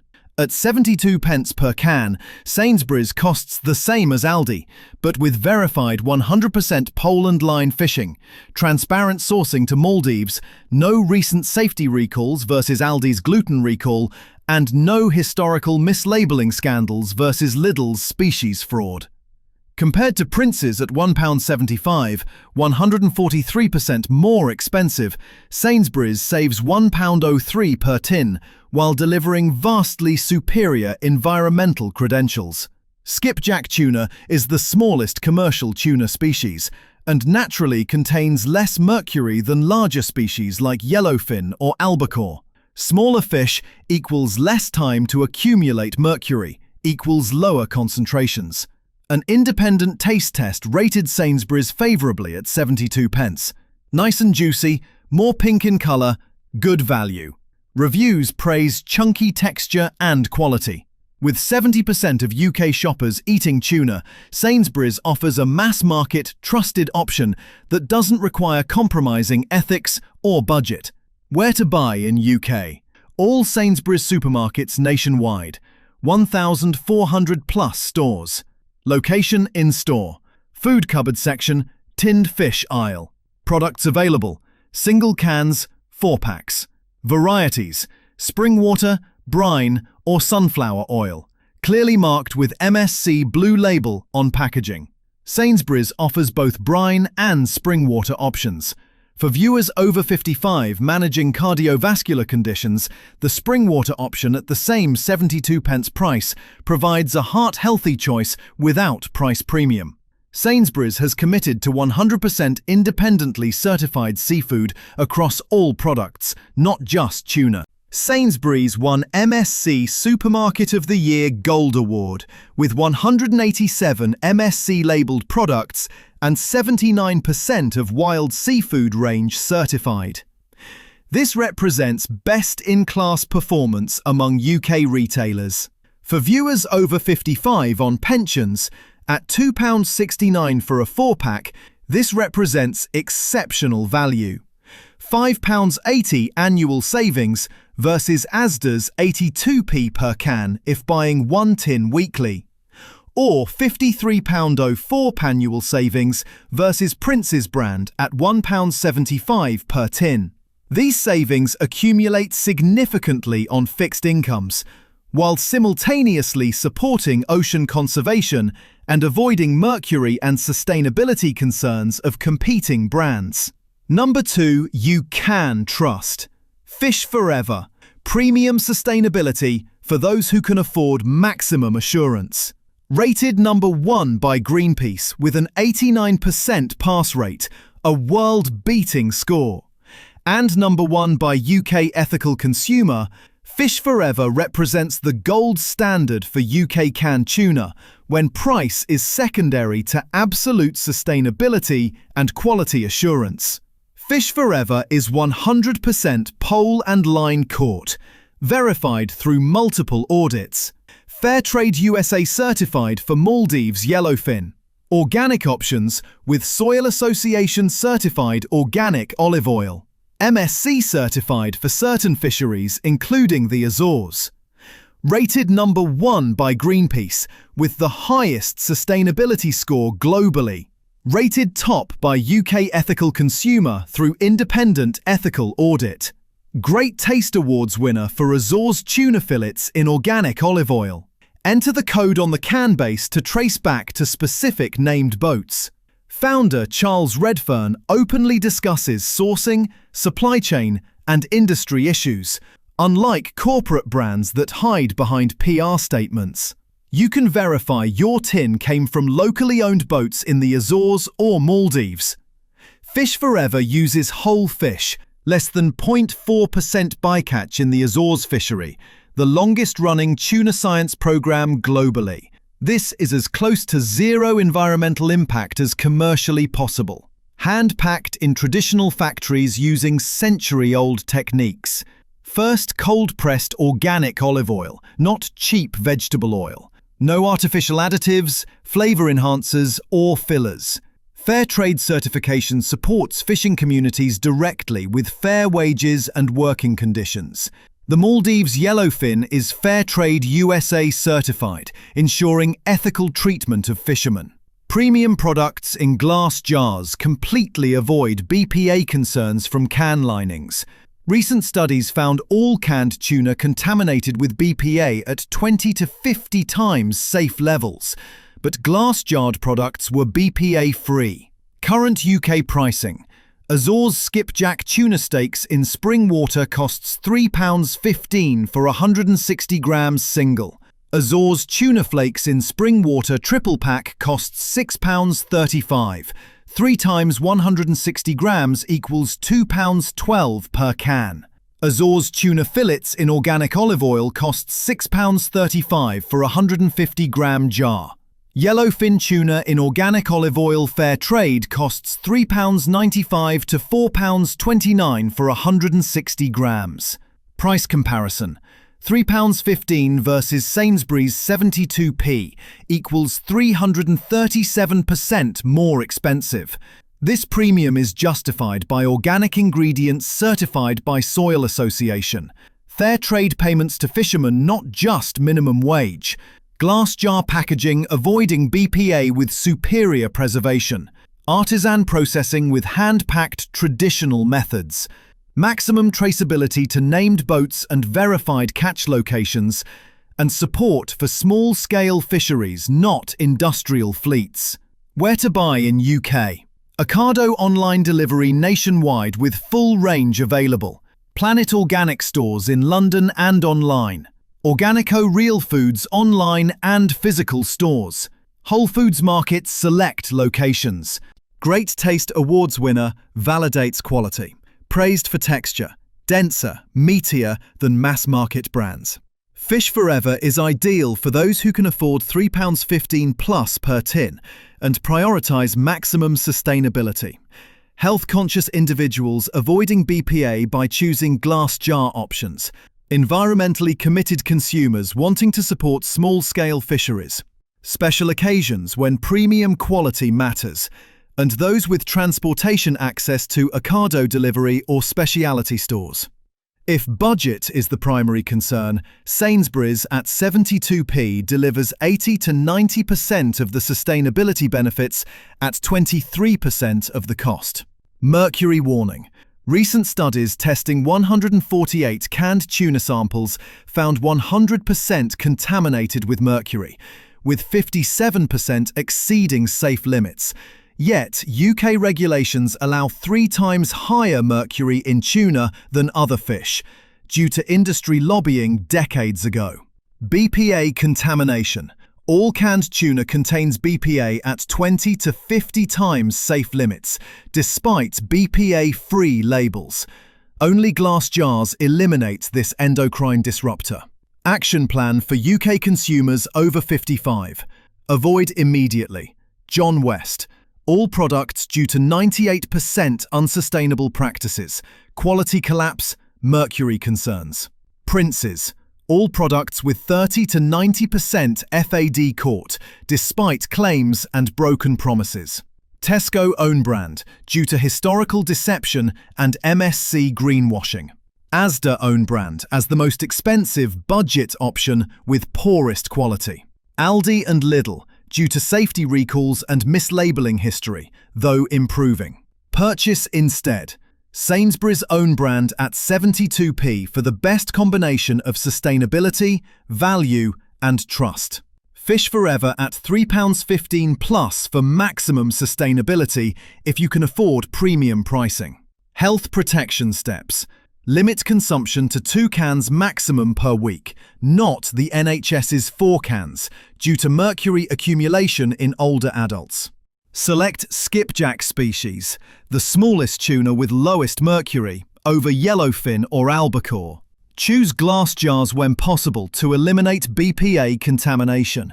If you have kidney disease, heart disease or high blood pressure, consult your GP before regular tuna consumption. Money-saving calculation. Switching from Princes at £1.75 to Sainsbury's at 72p for 1 tin weekly saves £1.03 weekly, £53.56 annually, £267.80 over 5 years. For pensioners on fixed income, this represents significant savings, while simultaneously supporting ocean conservation and reducing mercury and sustainability risks. Supermarket strategy. Shop at Sainsbury's for canned tuna at 72p, Gold MSC Award winner. Avoid John West and Prince's even when on special offer. No discount justifies environmental destruction and quality failures. Check labels for MSC logo, but understand it's imperfect, with 50% plus MSC tuna still FAD caught. If mobility limits shopping options, ask grandchildren or carers to order Sainsbury's tuna specifically. Voice your concerns. Write to your MP, demanding tighter mercury regulations for older adults. Complain to supermarkets stocking John West and Prince's despite FAD fishing. Support Bloom Association and Blue Marine Foundation's campaigns. You're eating dark chocolate because someone told you it's good for your heart. Consumer Reports tested 28 dark chocolate bars sold in British supermarkets.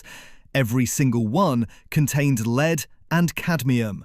82% exceeded safe limits for at least one heavy metal. The worst offender? That organic bar you're paying £3.60 for at Waitrose. But here's the part that should terrify you. These exact companies were sued in America. They paid settlements, changed their formulas in the US. But in Britain, same contaminated bars, zero warnings, zero accountability. Because British regulators don't test. I'm going to show you exactly which brands are dangerous to you. The ranking will shock you, but the two safe options at the end, worth waiting for. Green and Black's Organic Dark, 70%. That green wrapper, the word organic in massive letters, fair trade logo right there on the front. £3.60 per 100 grams at Waitrose.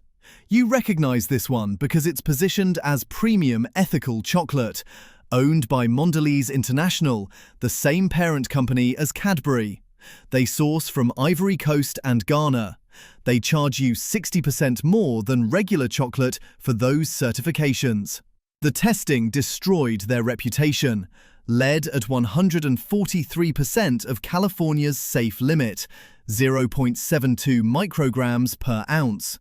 Cadmium at 181% of safe limits, 7.42 micrograms per ounce. Both metals exceeded safety standards in the same bar. 1 square of Green and Blacks delivers 4% of your weekly cadmium limit. Eat it daily like they suggest. You're consuming 30% of safe limits just from chocolate before counting vegetables, grains or water. And you're paying £3.60 per 100 grams for the privilege. Here's what organic certification actually means for heavy metals. Absolutely nothing. The soil cadmium is geological. Organic farming doesn't reduce it. You're paying a massive premium for worse contamination. Flavanols, approximately 50 milligrams per 30 gram serving. Heavy metals, 8.14 micrograms combined. Score, 6.1. Green and Black's ranks dead last. Worst contamination, worst value. And this exact product faces class action lawsuits in America right now. Mondelez is being sued by US consumers for the same bars they're selling you at Waitrose with zero warnings. British buyers get nothing. No lawsuits, no settlements. Just kidney damage marketed as wellness. Move this to the avoid pile. Contestant number 9. Lindt Excellence 70% Dark Swiss Chocolate. Premium positioning, £3.50 at Tesco normally, £3 with Clubcard. Expertly crafted with the finest ingredients. That's printed right on the wrapper. Lindt builds their entire brand on quality and precision. Testing revealed cadmium at 116% of California's safe limit. 4.76 micrograms per ounce. Their 85% Excellence bar tested even worse. Lead at 166% of safe limits. But Lindt has an interesting legal defense. When American consumers sued them in New York federal court, Lindt's lawyers argued that Expertly crafted with the finest ingredients, was just marketing puffery, not a real promise, just words designed to make you buy. The judge rejected that defense in September 2024. The lawsuit continues. So Lindt admits in court their marketing means nothing, while simultaneously charging you £3.50 for the privilege of consuming 116% safe cadmium limits. That's the business model. Flavanols, approximately 45 milligrams. Heavy metals, 5.5 micrograms. Score, 8.2. Lindt ranks second worst for contamination. Premium price, proven contamination. Currently being sued in America while selling identical bars in Britain with zero accountability. Move this one to the avoid pile as well. Tony's Chocolunly Dark, 70%. That chunky bar wrapped in bright packaging. Tony's built their brand on ethical sourcing, slave-free chocolate, transparent supply chains, named Ghanaian cooperatives on the wrapper. They position as the good guys fighting chocolate industry exploitation. Testing showed lead at 134% of California's safe limit, 0.67 micrograms per ounce. Cadmium passed standards at just 28% of the limit, so one metal is safe, one metal isn't. Tony's acknowledges they test for heavy metals, but they've never published the results. Lead contamination happens after harvest, during roadside drying when dust settles on beans. It's preventable with covered drying platforms. Tony's transparency extends to labor practices, but apparently not to heavy metal testing. Flavanols, approximately 55 milligrams. Heavy metals, 4.2 micrograms. Score, 13.1. Tony's ranks as moderate high risk. The ethical sourcing is real. The lead contamination is also real.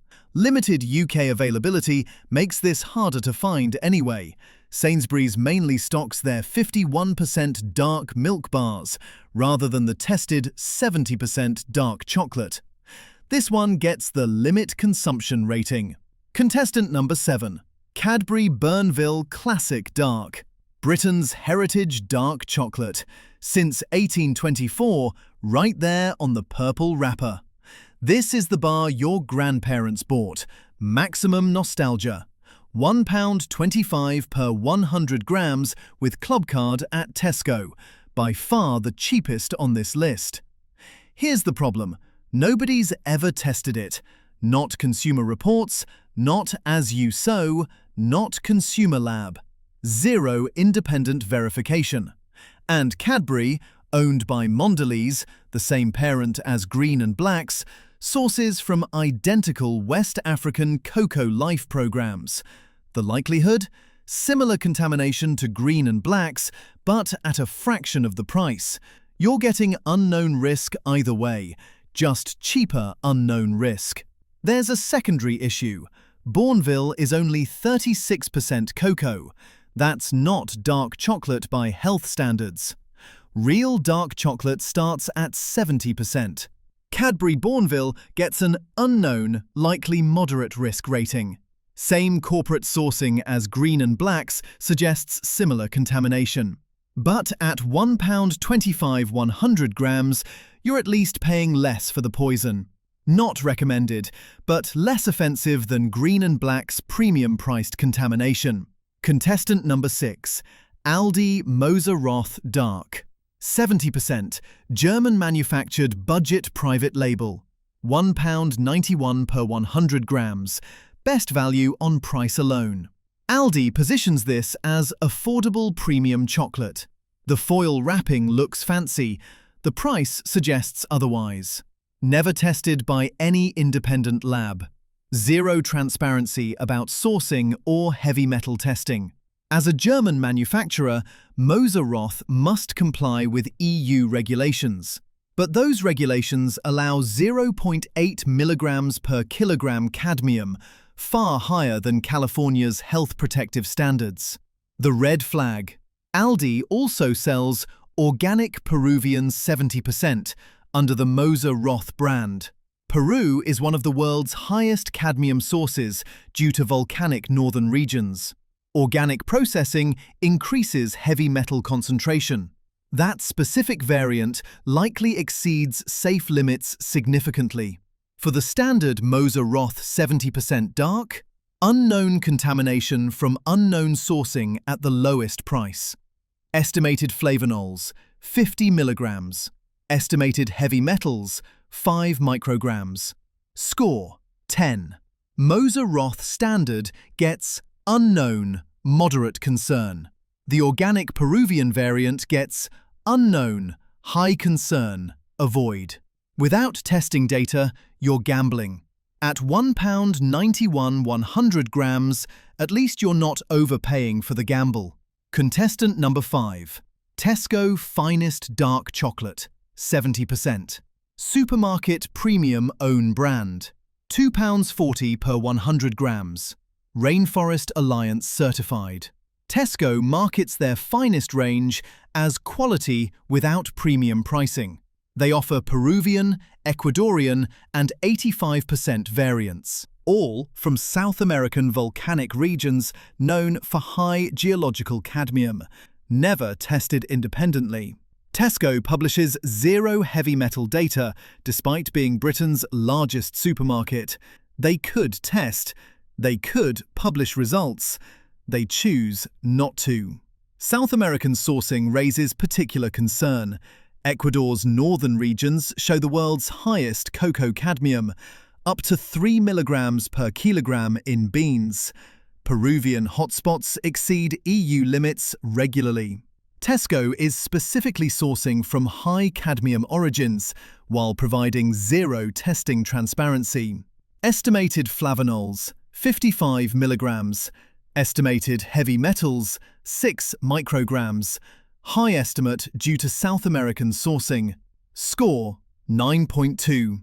Tesco Finest gets unknown, moderate high concern.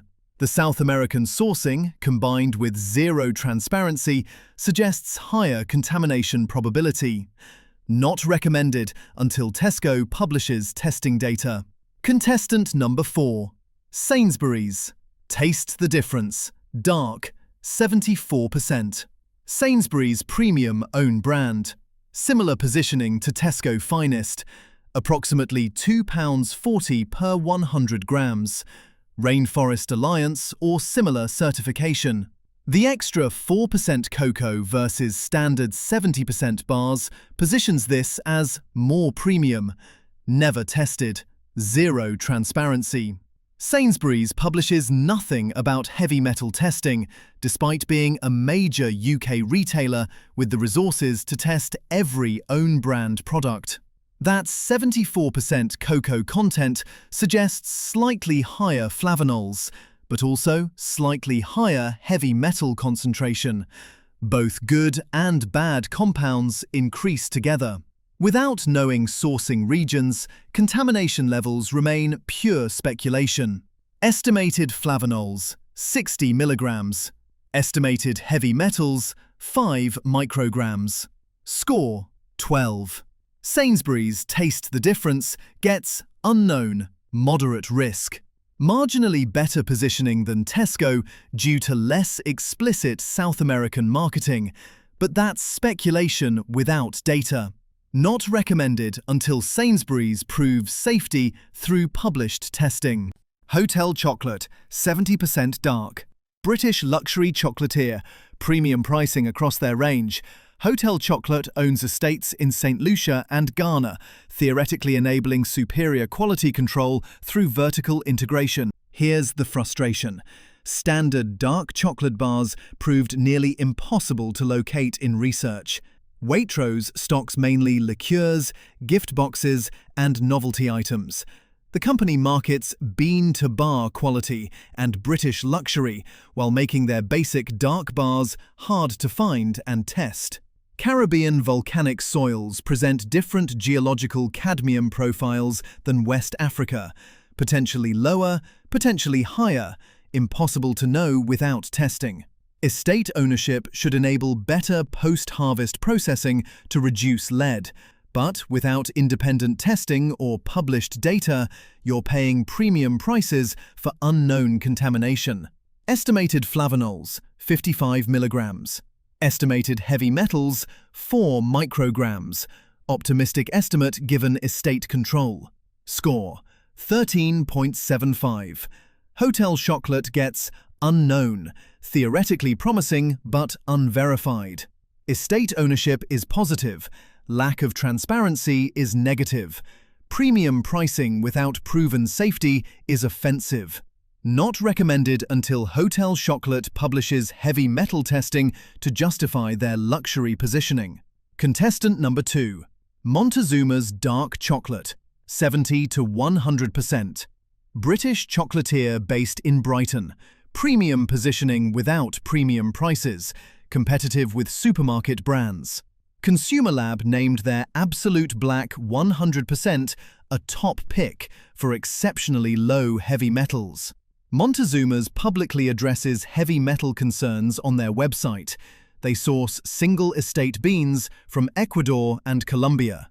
They publish cadmium testing at 0.35 milligrams per kilogram, less than half the EU maximum of 0.8 milligrams per kilogram.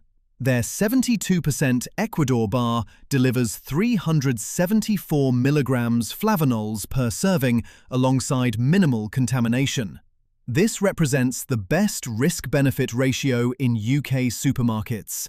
High flavonols, low metals, competitive pricing, actual transparency. Heavy metals, 2 micrograms. Score, 35.0. Montezuma's ranks second safest. Verified low contamination through independent testing. Genuine transparency. Available at Asda and specialty retailers. This is what the chocolate industry should look like. Testing, transparency, safety. Strongly recommended. Contestant number 1. Divine Dark Chocolate, 70%. Fairtrade farmer-owned cooperative. Sourced exclusively from Kuapa Kaku Cooperative in Ghana. Consumer Reports tested Divine and confirmed both lead and cadmium below 50% of California's strict limits, the only UK brand verified safe for both metals. Divine proves that West African cocoa, when properly sourced and processed, produces genuinely healthy dark chocolate.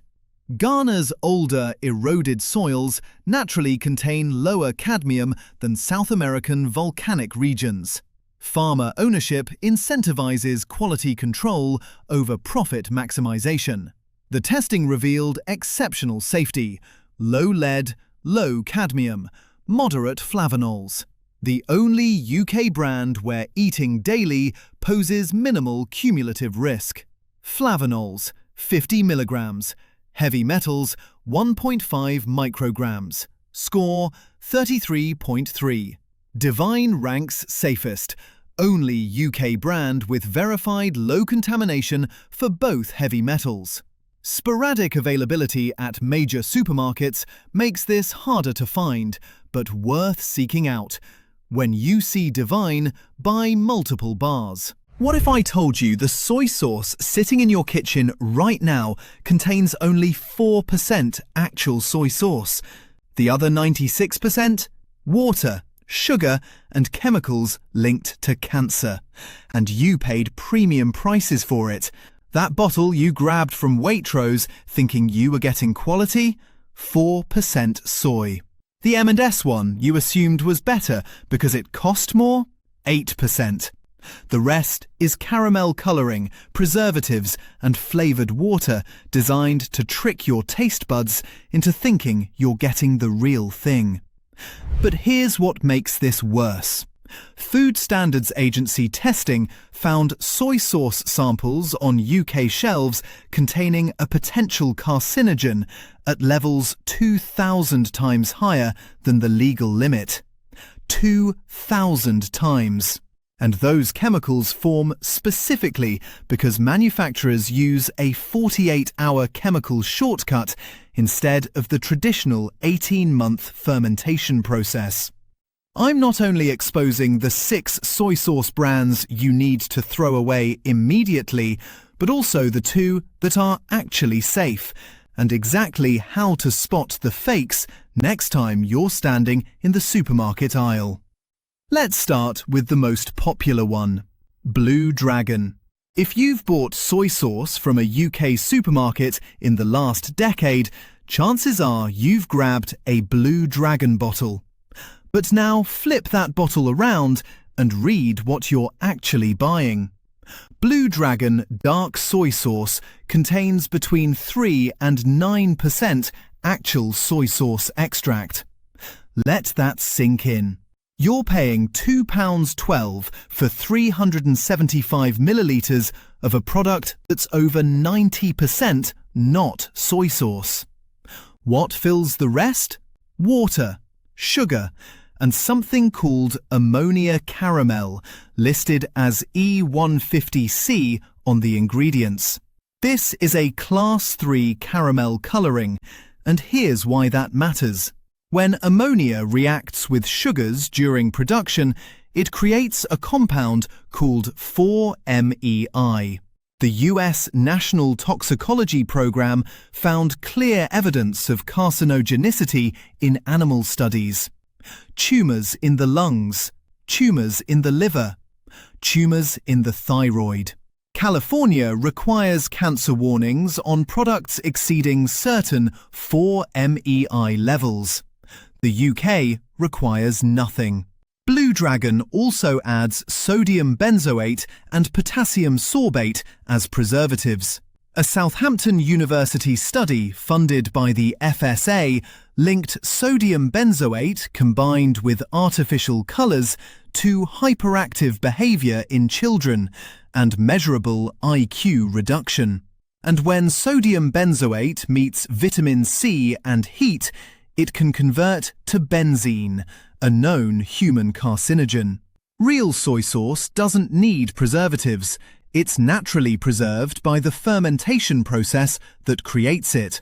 The fact that Blue Dragon requires chemical preservation tells you everything about how it's made. You're paying premium prices for chemical shortcuts. And that leads us to a supermarket that charges even more for even less. 2. Waitrose Dark Soy Sauce. Waitrose positions itself as the quality choice, the supermarket for people who care about what they eat. Their dark soy sauce costs £1 for 150 millilitres. And here's the betrayal that should genuinely anger you. This product was part of the 2018 glass contamination recall that affected multiple UK supermarkets simultaneously. Waitrose, Tesco, Asda and Aldi all pulled their soy sauces from shelves after glass fragments were discovered. The investigation revealed something disturbing. All these supposedly competing products came from a single supplier called Worldwise Foods. Different labels, different prices, same factory. Same 4% soya sauce, dressed up with different branding. Waitrose charges you 67 pence per 100 millilitres for this. You could buy genuinely fermented Kikkoman for 58 pence per 100 mils. You're literally paying more money for dramatically inferior quality because the Waitrose label makes you feel like you're buying better. You're not. You're buying the same industrial product as the budget supermarkets, just with a fancier sticker. But at least Waitrose doesn't pretend to be something it's not with misleading health claims, unlike our next brand. Sainsbury's Reduced Salt Soya Sauce. When you see reduced salt on a food label, you assume you're making a healthier choice.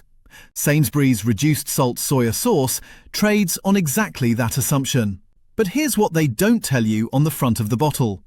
This product contains just 5% soya sauce. 5%. The reduced salt claim is technically accurate, but only because there's barely any actual soya sauce in the bottle to contain salt in the first place. You're not getting a healthier version of soy sauce, you're getting a more diluted version of flavoured water. And you still need to use more of it to get any flavour, which defeats the entire purpose. 1 tablespoon of standard soy sauce delivers around 40% of your entire daily salt allowance, according to NHS guidelines. That's significant. But the solution isn't to buy products with 5% soya content. The solution is to use less of a genuine product that actually has the depth of flavour you're looking for.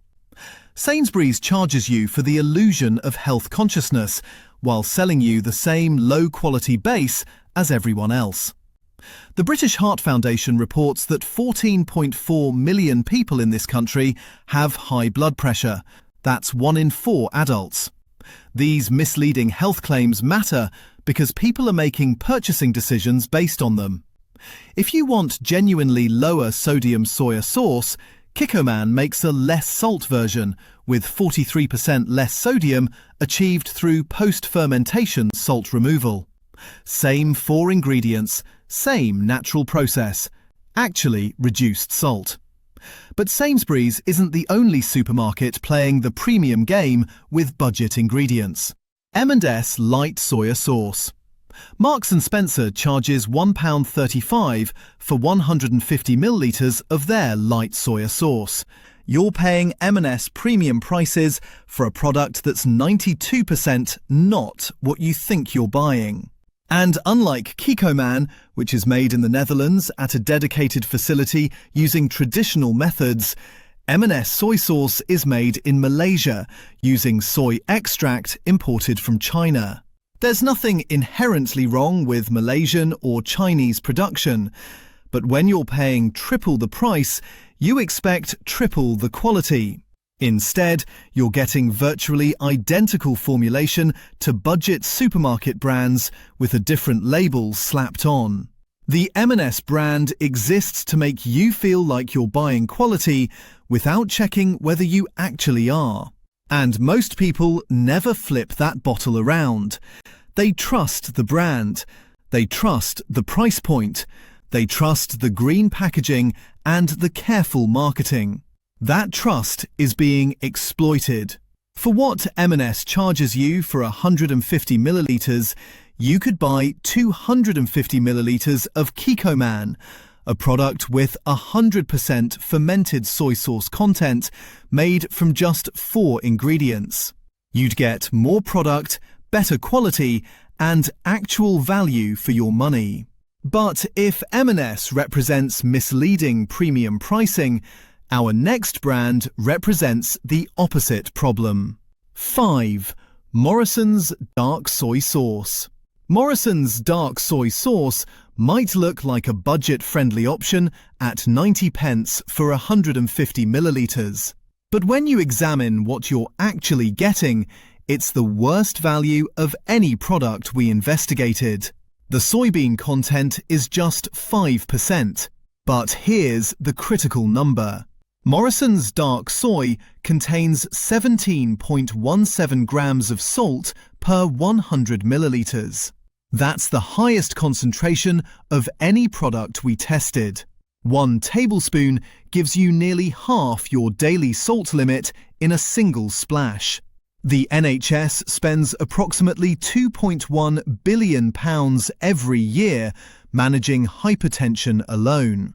Stroke kills around 34,000 people in Britain annually. And products like this, loaded with salt to compensate for their lack of actual soy sauce flavour, contribute directly to that crisis. You're not saving money with Morrison's. You're paying 60 pence per 100 millilitres for 5% soy sauce and maximum salt. Compare that to Kikkoman at 58 pence per 100 millilitres with 100% fermented content and naturally balanced sodium.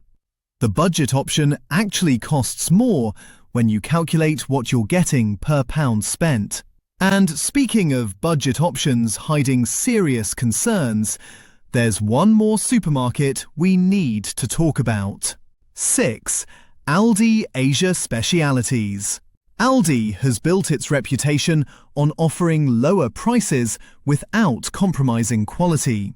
For many products, that reputation is deserved. For their Asia Specialities soy sauce range, it's not. Aldi's dark soy sauce contains just 10% soy sauce extract. But that's not what sets it apart from the other brands we've covered. Aldi uses the same ammonia caramel E150C that we found in Blue Dragon. The same colouring associated with 4-MEI formation and those concerning animal study results. There is absolutely no traditional or culinary reason to add artificial sweeteners to soy sauce. Their presence reveals just how far removed this product is from anything resembling authentic fermentation. They're engineering a flavour profile in a laboratory, not brewing a condiment in a fermentation facility. And remember that 2018 glass contamination recall? Aldi was part of it. Same supplier, same Worldwise Foods. Same production line, churning out identical products for different supermarket labels. The low price isn't a bargain, it's a warning sign. Safe Alternative 1. Kikkoman Naturally Brewed Soy Sauce.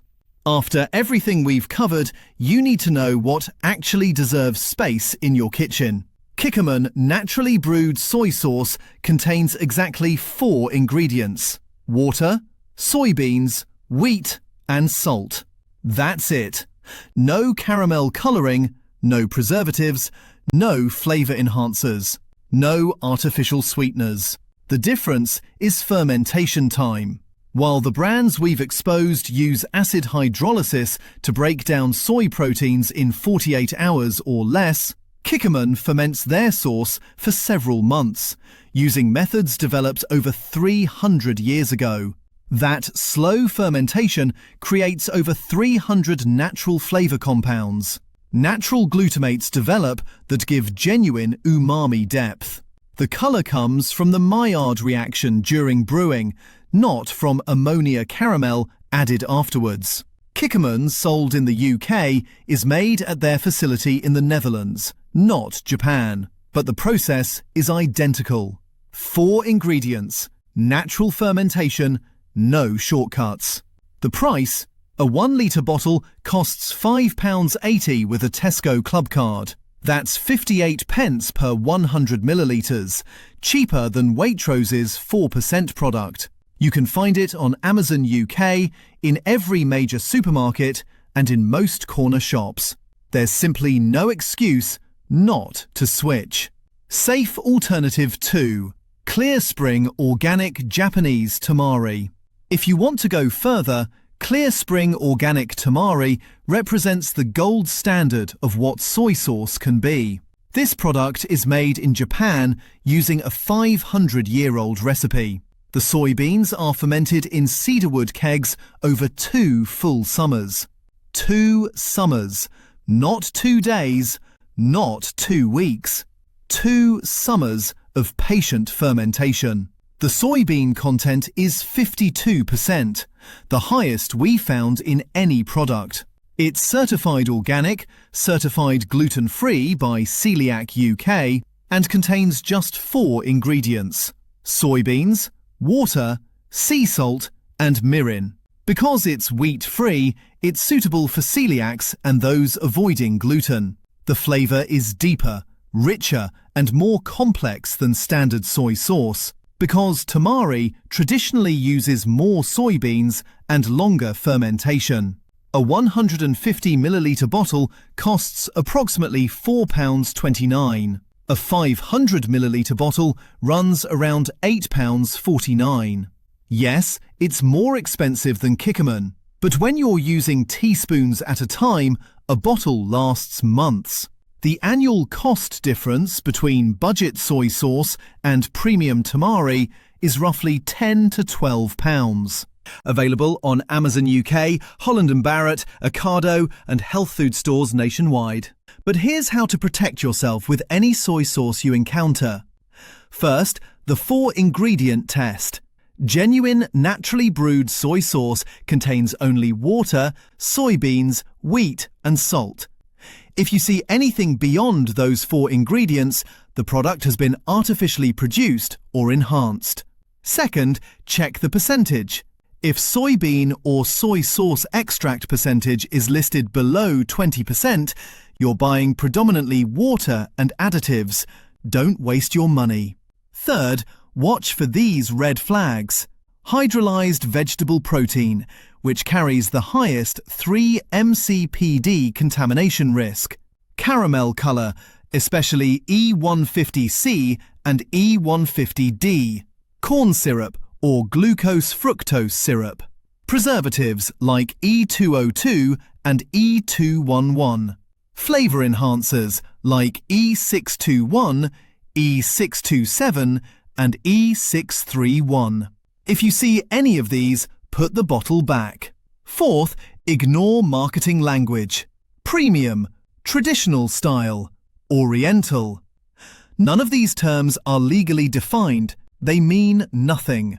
Only naturally brewed indicates fermentation, and even that has no legal definition in the UK. The colour test works at home. Genuine fermented soy sauce held up to light shows deep amber with reddish tones. Chemically produced soy sauce looks flat black. The difference is obvious once you know what to look for. Finally, the smell test.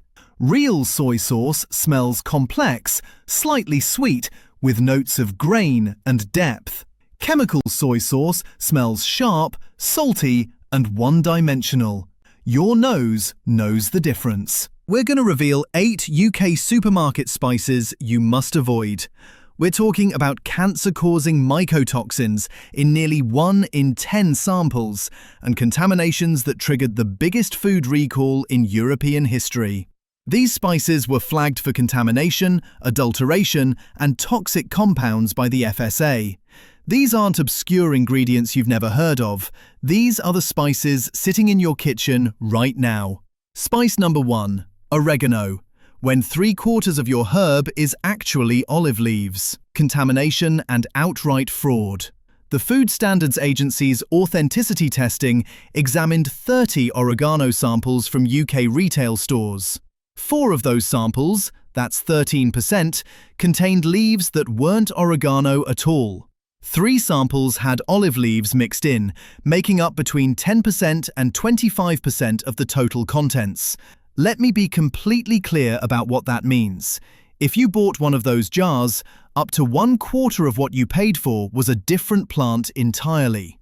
During microscopic examination, investigators also found insect fragments and pieces of synthetic fiber in the samples.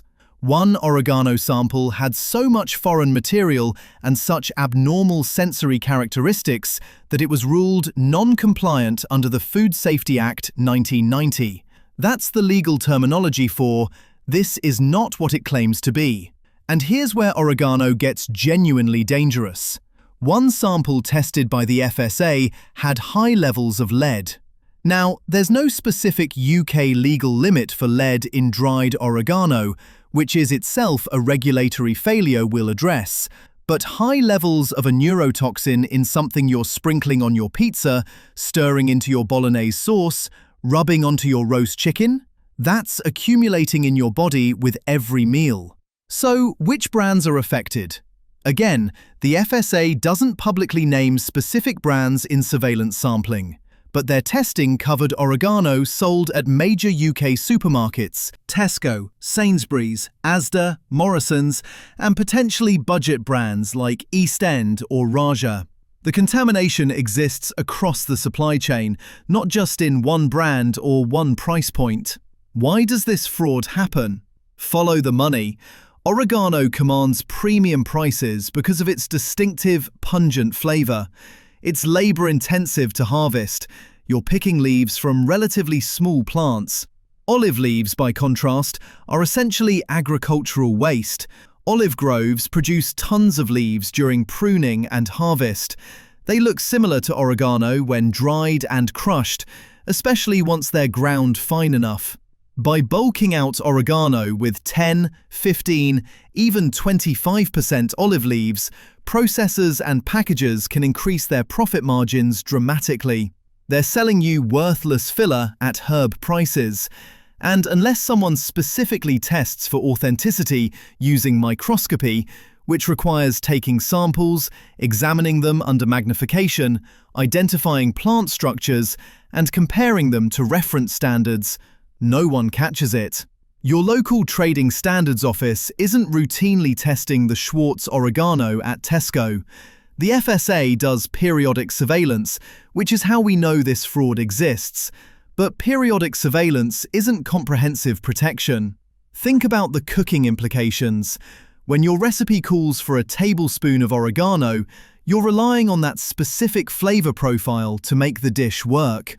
If what's in the jar is only 75 to 85% oregano, diluted with olive leaves that taste completely different, your food suffers. You add more, trying to hit the right flavor, which means you're consuming more of whatever else is in there, including potentially that lead contamination. The oregano fraud isn't unique to the UK. The EU's Food Fraud Network has documented this as a recurring problem across Europe. Spice number 2, ground nutmeg. The mycotoxin contamination no one's talking about.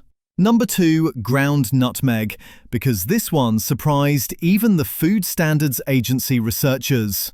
Between 2023 and 2024, FSA laboratories tested 89 samples of nutmeg, turmeric, and oregano for mycotoxins. The result?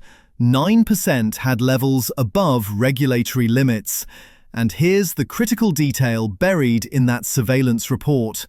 The contamination was mainly concentrated in ground nutmeg. So what does that actually mean for you?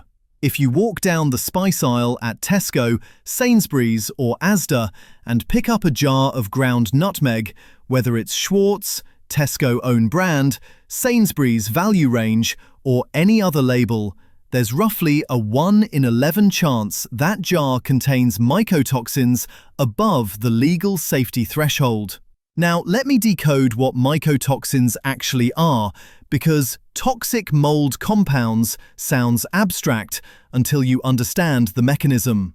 These are chemicals produced by specific types of fungi that colonize crops during growth, harvesting, or storage. The mycotoxins the FSA was testing for include aflatoxins and ochratoxin A. Aflatoxins are classified as Group 1 carcinogens. That's the same category as asbestos and tobacco smoke. They cause liver cancer. Ochratoxin A damages your kidneys and suppresses your immune system. Here's what makes this particularly insidious with ground nutmeg. Think about how you use it. It goes in your bechamel sauce for lasagna, your rice pudding, your Christmas baking, your mulled wine, your porridge. If you're using a contaminated jar, you're getting repeated exposure every single time you cook, and mycotoxins accumulate in your body. Your kidneys struggle to eliminate them. Nutmeg is typically imported from Indonesia, Grenada, and India. It travels through multiple stages: harvest, processing facilities, shipping containers, warehouses, distribution centres, before it reaches the Schwartz factory or gets packaged as Tesco own brand. At any point in that chain, if moisture levels rise and temperature stays warm, molds can colonize the nutmeg and produce mycotoxins. You cannot see mycotoxins. You cannot smell them. Your jar of Schwartz ground nutmeg looks identical whether it contains 0.1 parts per billion or 10 parts per billion of aflatoxins. The only way to know is through laboratory testing using liquid chromatography mass spectrometry, equipment that costs tens of thousands of pounds and requires trained analysts to operate. Which specific brands tested positive? The FSA doesn't name individual brands in their public surveillance reports. They test samples from retail locations across England and Wales, analyse them, and report aggregate findings. What that means for you is, You don't know if the specific jar you bought last week was one of the 9% that exceeded limits or one of the 91% that passed. You're playing odds every time you reach for ground nutmeg. Before you think switching to organic solves this, stop right there. Mycotoxins are produced by molds. Molds are completely natural. They grow whether the nutmeg was cultivated using organic methods or conventional agriculture. But organic ground nutmeg faces exactly the same mycotoxin risk as Tesco value ground nutmeg. The only thing that matters is whether that specific batch was contaminated during its journey from tree to jar. Spice number 3. Turmeric. Turmeric is naturally yellow, but not all turmeric produces the same vibrant golden colour that consumers associate with quality. Some batches are duller, paler, less visually appealing.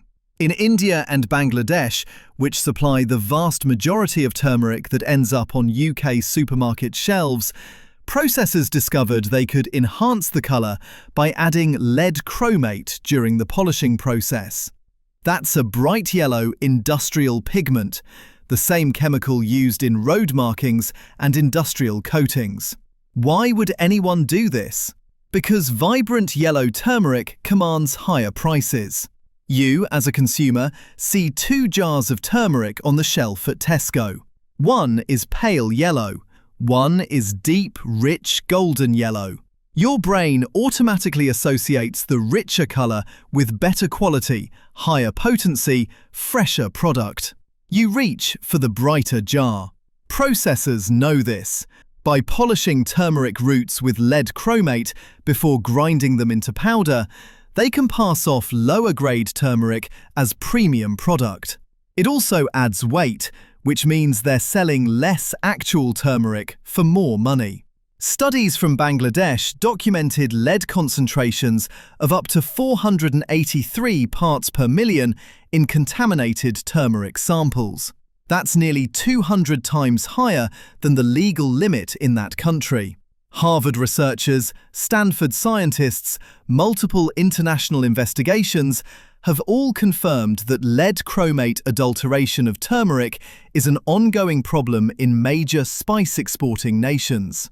Here's why this should terrify anyone with grandchildren or young family members. Lead is a neurotoxin that specifically targets developing brains.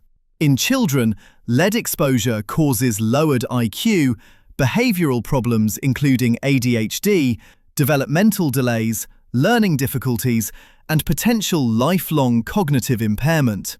There is no safe level of lead exposure for children.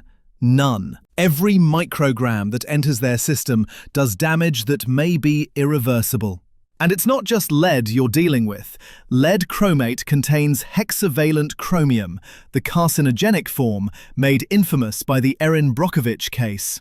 It causes cancer, it damages your gastrointestinal system, your respiratory function, your neurological health. You're getting a double hit of toxicity from a single adulterant. But wait, there's more. Turmeric also appeared on the list of products contaminated with ethylene oxide during the 2020-2024 crisis that triggered the biggest food recall in EU history. Ground turmeric from India was found to contain ethylene oxide, a genotoxic carcinogen, at levels far exceeding safety limits. So, depending on which batch you buy, your turmeric could be contaminated with lead chromate, ethylene oxide, or potentially both. Which brands are affected? Here's the uncomfortable truth. Testing for lead chromate requires specialized chemical analysis, looking specifically for lead and chromium in a ratio that indicates the pigment rather than natural mineral contamination. It's not part of routine screening. UK supermarkets don't systematically test every batch of turmeric they stock. The turmeric powder in Tesco, Sainsbury's own brand, Schwartz, East End, Bart, or any other label could theoretically contain lead chromate, and unless someone specifically tests that batch with expensive laboratory equipment, no one would know until people start showing symptoms of lead poisoning. There have been documented cases of children hospitalized with lead poisoning traced back to turmeric used by their families for cooking. The FDA issued multiple turmeric recalls. The pattern is clear. Contaminated turmeric makes it into international commerce, including into countries with supposedly strict food safety standards, because the testing infrastructure isn't there to catch it systematically. Sesame seeds are where everything came to a head in September 2020, and the contamination is still ongoing in 2024. Belgian food safety authorities detected ethylene oxide in sesame seeds imported from India. The contamination levels weren't slightly above the legal limit. We're talking about ethylene oxide detected at more than 1,000 times the maximum residue limit of 0.05 milligrams per kilogram. Within days, alerts spread across Europe. France, Luxembourg, Netherlands, Germany, UK. Country after country started finding the same contamination in their food supply. Ethylene oxide is classified as a mutagen and a carcinogen. That means it can alter your DNA and potentially cause cancer. It's banned for use on food in the UK and across Europe for exactly that reason. But in countries like India, it's still used to fumigate sesame seeds during storage to kill salmonella and other bacteria. When those fumigated seeds enter the UK supply chain, they bring that contamination with them. What followed was described by the EU's Alert and Cooperation Network as the biggest food recall operation in European history. Thousands of products containing contaminated sesame seeds had to be pulled from shelves. We're not just talking about bags of sesame seeds. We're talking about bread with sesame seed toppings, bagels, burger buns, crackers, tahini, hummus, salad dressings, Asian sauces, any product that used sesame seeds or sesame paste as an ingredient. Major UK supermarkets were affected. Products from Tesco, Sainsbury's, Asda, Waitrose, Morrisons. Recalls rippled through the entire retail system. And here's what should concern you most. According to the EU's Rapid Alert System for Food and Feed, ethylene oxide recalls are still being recorded in 2024. This isn't historical contamination that got cleaned up. This is ongoing. The system of checks meant to protect you, border inspections, it's catching some contaminated batches, but experts warn it may only catch a fraction of what's actually being traded worldwide. So when you pick up a bag of sesame seeds from any UK supermarket, whether it's a premium brand or a budget option, you're trusting that particular batch made it through the gauntlet of testing without contamination. But with recalls still happening 4 years into this crisis, that trust might not be justified. The health risk from ethylene oxide isn't acute. You won't get immediately sick from eating a bagel with contaminated sesame seeds. The risk is chronic. Long-term, repeated exposure increases your cancer risk. It's a cumulative effect that builds over months and years of consumption, which is exactly why regulatory limits exist in the first place, and exactly why contamination at 1,000 times those limits is so alarming. Spice number 5, ground ginger. The contamination that spread from sesame seeds. Ground ginger didn't start the ethylene oxide crisis, but it got caught up in the cascade of contamination that followed. As authorities investigated the sesame seed problem, they started testing other spices and ingredients imported from the same regions. Ground ginger from India came back positive for ethylene oxide contamination. The chemical was being used to fumigate multiple products during storage and shipping, and ground ginger, which is typically stored in bulk before packaging, was absorbing ethylene oxide during that process. During the 2020 to 2024 recall operation, products containing ground ginger were pulled from UK supermarkets alongside the sesame seed recalls. Ready meals with ginger in the sauce, spice blends containing ginger, ground ginger sold as a standalone spice, all of it came under scrutiny. But ground ginger faces another potential contamination pathway beyond ethylene oxide. While the documented cases of lead chromate focus primarily on turmeric, the same economic incentives and supply chain vulnerabilities exist for ginger. The ginger you buy at Tesco, whether it's Schwartz ground ginger in the premium spice aisle or Tesco own brand in the value range, comes from the same global supply chains that produced the contaminated batches. Unless that specific batch was tested, and most aren't, you have no assurance it's free from ethylene oxide residues or other adulterants. Ground ginger is particularly problematic because of how extensively it's used. It goes in curries, stir-fries, baking, tea, marinades for meat. If you cook Asian-inspired food regularly, you're using ground ginger multiple times per week. That repeated exposure matters when we're talking about compounds that accumulate or increase cancer risk over time. Spice number 6. Curry powder, the contamination multiplier effect. Curry powder isn't a single spice, it's a blend that typically contains turmeric, coriander, cumin, fenugreek, ginger, and various other spices depending on the formulation. That makes it a contamination multiplier. If any of the component spices are contaminated, the curry powder inherits that contamination. During the ethylene oxide crisis, curry powder appeared repeatedly on recall lists because it often contains both contaminated turmeric and contaminated coriander. The Food Safety Authority documented curry powder from multiple suppliers, testing positive for ethylene oxide above legal limits. Think about the math.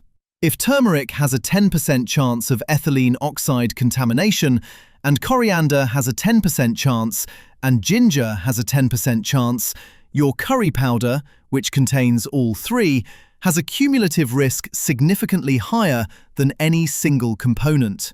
You're not just rolling the dice once, you're rolling it multiple times with every jar. Some manufacturers do batch testing, many don't. The ones that do testing may only test for specific contaminants, not comprehensive screening. And curry powder faces the same mycotoxin risk we discussed with nutmeg. If the turmeric component was stored in humid conditions and developed mold, those mycotoxins end up in the final curry powder blend. If the coriander was adulterated or contaminated, that carries through. You're getting a potential cocktail of contaminants in a single product.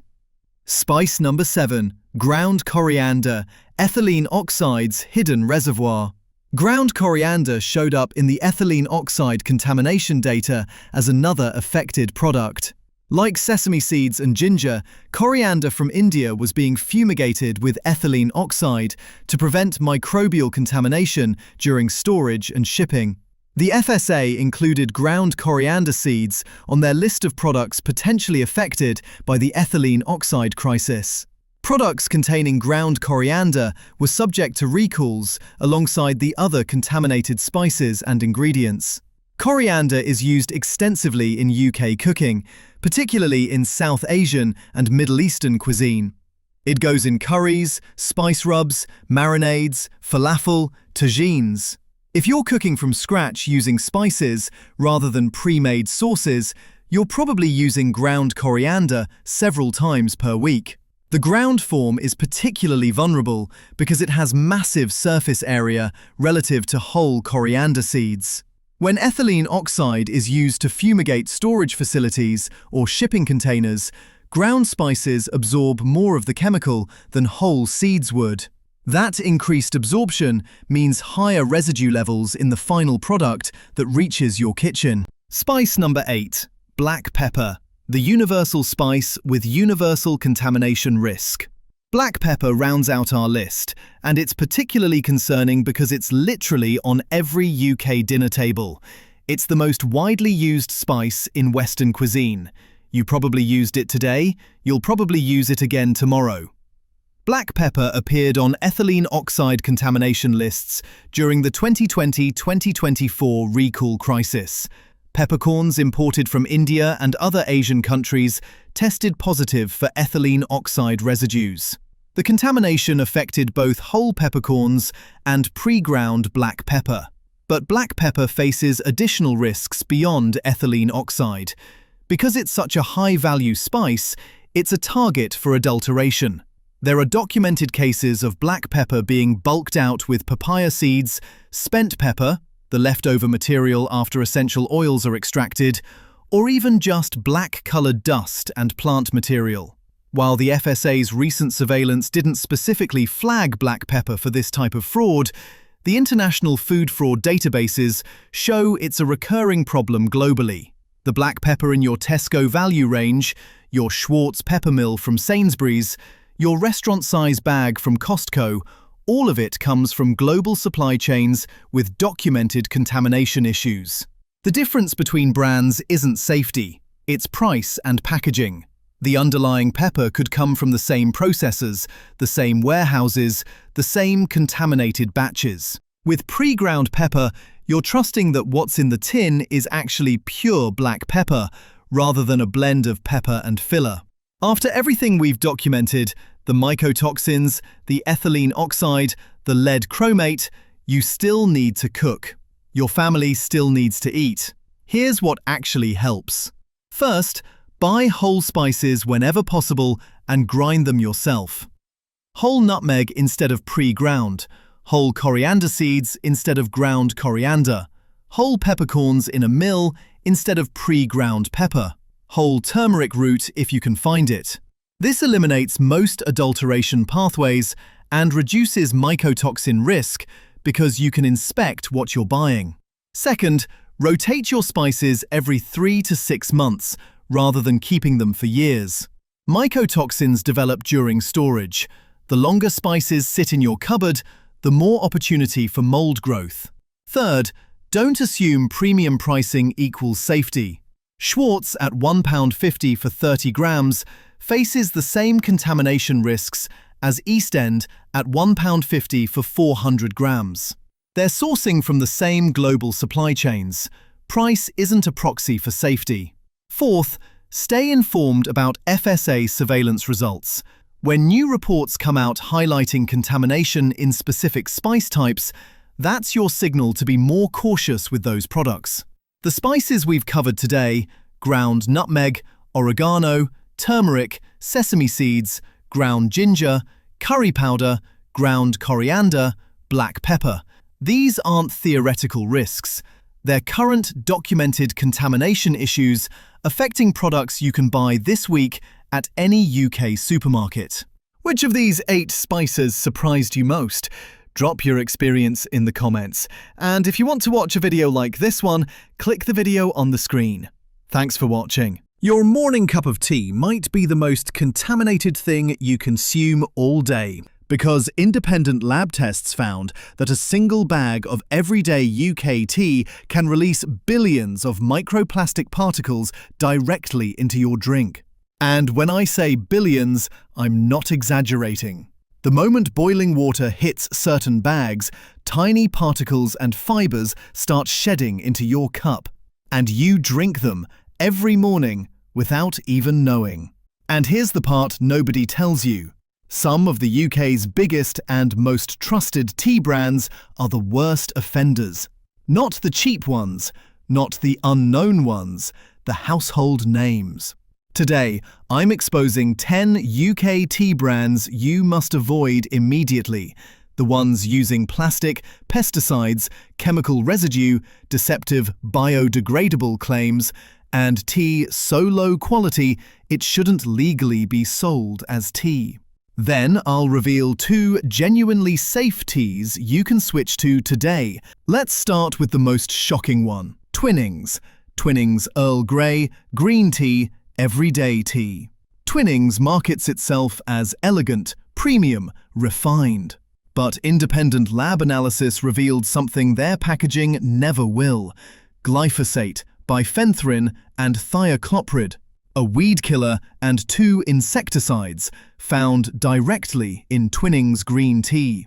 Glyphosate is the same chemical at the center of dozens of major health lawsuits. The insecticides?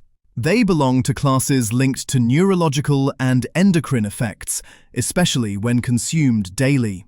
And it gets worse. Twinings tea bags still contain polypropylene plastic, yes, plastic, fused into the bag as a heat seal. So when boiling water hits that bag, the plastic softens, the seal melts, and tiny particles migrate directly into your drink. And what about the tea itself? Forget whole leaves. Twinings everyday blends use CTC dust, the lowest grade powdery leftovers from the tea industry. So you're not drinking tea, you're drinking ultra-fine dust, pesticide residues, and hot water running through plastic. That elegant box suddenly doesn't feel so elegant. 2. Tetley. Tetley is owned by Tata, the same group named in multiple ethical complaints linked to tea estates in Kenya and India. Plantations tied to the supply chain have been at the center of documented allegations of worker exploitation, poor labor conditions, and dangerously low pay. But you're not just swallowing ethical problems. Tetley bags historically used polypropylene plastic, and the company admits it is only transitioning to PLA, meaning millions of boxes on UK shelves right now are still sealed with plastic that leaches into boiling water. And like Twinings, Tetley uses dust-grade tea, not whole leaves. Lower grade, lower flavor, lower safety margin. Even the natural flavorings you see on some Tetley blends are often botanical oils added to compensate for weak, low-quality tea. Tetley isn't a comforting classic. It's a cheap blend in a plastic bag, pretending to be a heritage tea. 3. PG Tips. PG Tips pyramid bags, gold, decaf. PG Tips loves to shout about their 100% plant-based bags. Sounds good, until you realize plant-based in tea world usually means PLA bioplastic, not actual plastic-free fiber. PLA does not break down in home compost. It does not biodegrade in soil. And it absolutely does release microparticles in hot water. So their plastic-free marketing is one of the most misleading claims in UK tea. But the bigger problem? PG Tips shares sourcing regions with estates where independent investigations documented serious worker abuse, including violence, unsafe living conditions, and exploitation. Ethical logos don't fix that. And once again, PG Tips uses CTC dust, meaning more surface area, more residue retention, more microplastic exposure. The worst part? People trust this brand the most, and that's exactly why it gets away with it. 4. Yorkshire Tea. Yorkshire Tea, Yorkshire Gold, Yorkshire Biscuit Brew. I know, this one hurts. Yorkshire tea is beloved. It feels authentic. It feels northern. It feels honest. But many Yorkshire tea bags still use PLA plastic as the sealing material, while others still contain polypropylene, depending on the blend and batch. Meaning what's in your mug depends on what factory batch you bought that month. Inconsistent, confusing, dangerous. The company also sources from large monocrop estates in Africa and India, regions where audits have documented low pay, poor housing, worker mistreatment, environmental mismanagement. And while the marketing screams quality, the truth is their everyday tea bags contain, again, strong brew dust, not whole leaves. You're not drinking the craftsmanship Yorkshire tea implies. You're drinking finely milled leftovers sealed in plastic. 5. Lipton Yellow Label, Lipton Green Tea, Lipton Herbal. Lipton is one of the worst kept secrets in the tea industry. Their standard tea bags still use polypropylene plastic in the heat seal. Some pyramid bags have partial PLA, but partial means nothing when boiling water hits it. Lipton teas are globally blended, meaning the leaf quality varies massively, often from large-scale plantations using chemical-intensive farming. Independent residue checks found very low but present traces of pesticides, which Lipton brushes off as within legal limits. But here's the problem.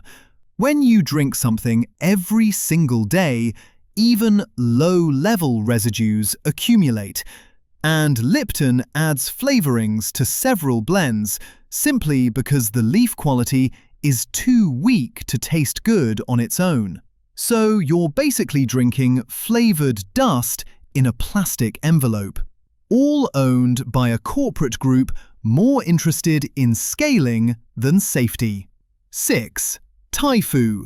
Typhoo Black Tea, Typhoo Decaf. Typhoo bags historically contained plastic and only recently started transitioning to PLA. But, like Tetley, millions of boxes on shelves right now still contain the old plastic-sealed bags. And Typhoo uses some of the finest dust-grade particles in mass-market tea, tiny grains that bruise strong but hold the highest concentration of environmental contaminants. No organic certification, no transparent sourcing, no strong ethical standards, no independent residue reporting. Typhoo offers nostalgia, not safety. 7. Tesco Own Label Tea. Tesco's marketing wants you to believe their tea bags are biodegradable, but independent investigations found the truth. Their bags are made from PLA bioplastic that does not biodegrade in normal UK soil or home compost. It only breaks down in industrial, high-heat composting facilities, which the average consumer does not have access to.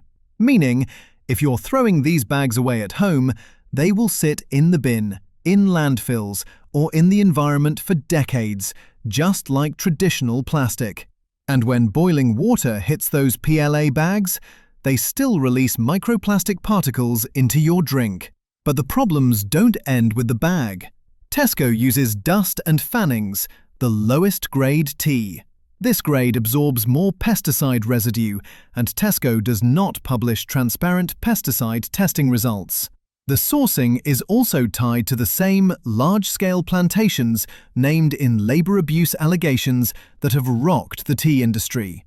You're not paying for quality, you're paying for the illusion of sustainable tea wrapped in clever wording. 8. Sainsbury's Own Label Tea. Sainsbury's Red Label. Taste the difference. Basics. Sainsbury's made headlines for switching to plant-based bags. But again, plant-based does not mean safe. Their bags are also PLA, which doesn't biodegrade at home, releases microplastics in hot water, misleads customers with eco-friendly messaging.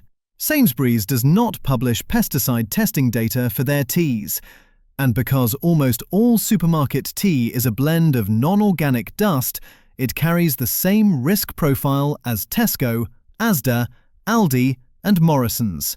Trace chemical residues from mass-production agriculture. Worst of all, investigations tied Sainsbury's supply chain to Malawian tea estates, where workers reported mistreatment and unsafe conditions. And the quality? Same story. CTC dust, not whole leaves. So you drink microplastics, residue risk, and tea dust in a bag that pretends to be green. 9. Asda Own Label Tea. Asda Smart Price. Asda Gold. Asda Extra Special. Asda proudly announced they switched their tea bags to PLA bioplastic and declared them fully compostable. But look closely.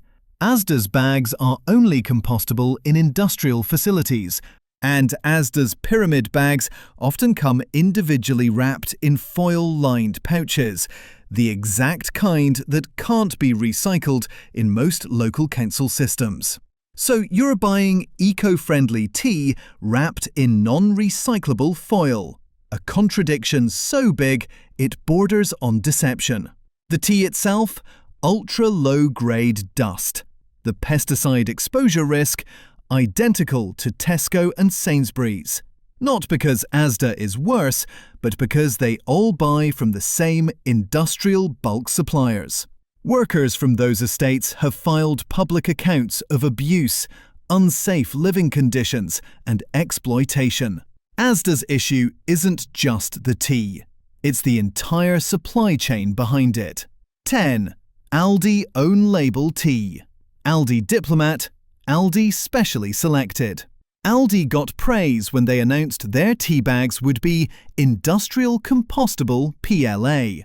But like the others, PLA in boiling water releases microplastic fragments. Aldi also individually foil wraps some of their pyramid bags, creating more packaging waste and inconsistent recycling pathways. And the tea? Dust. Always dust.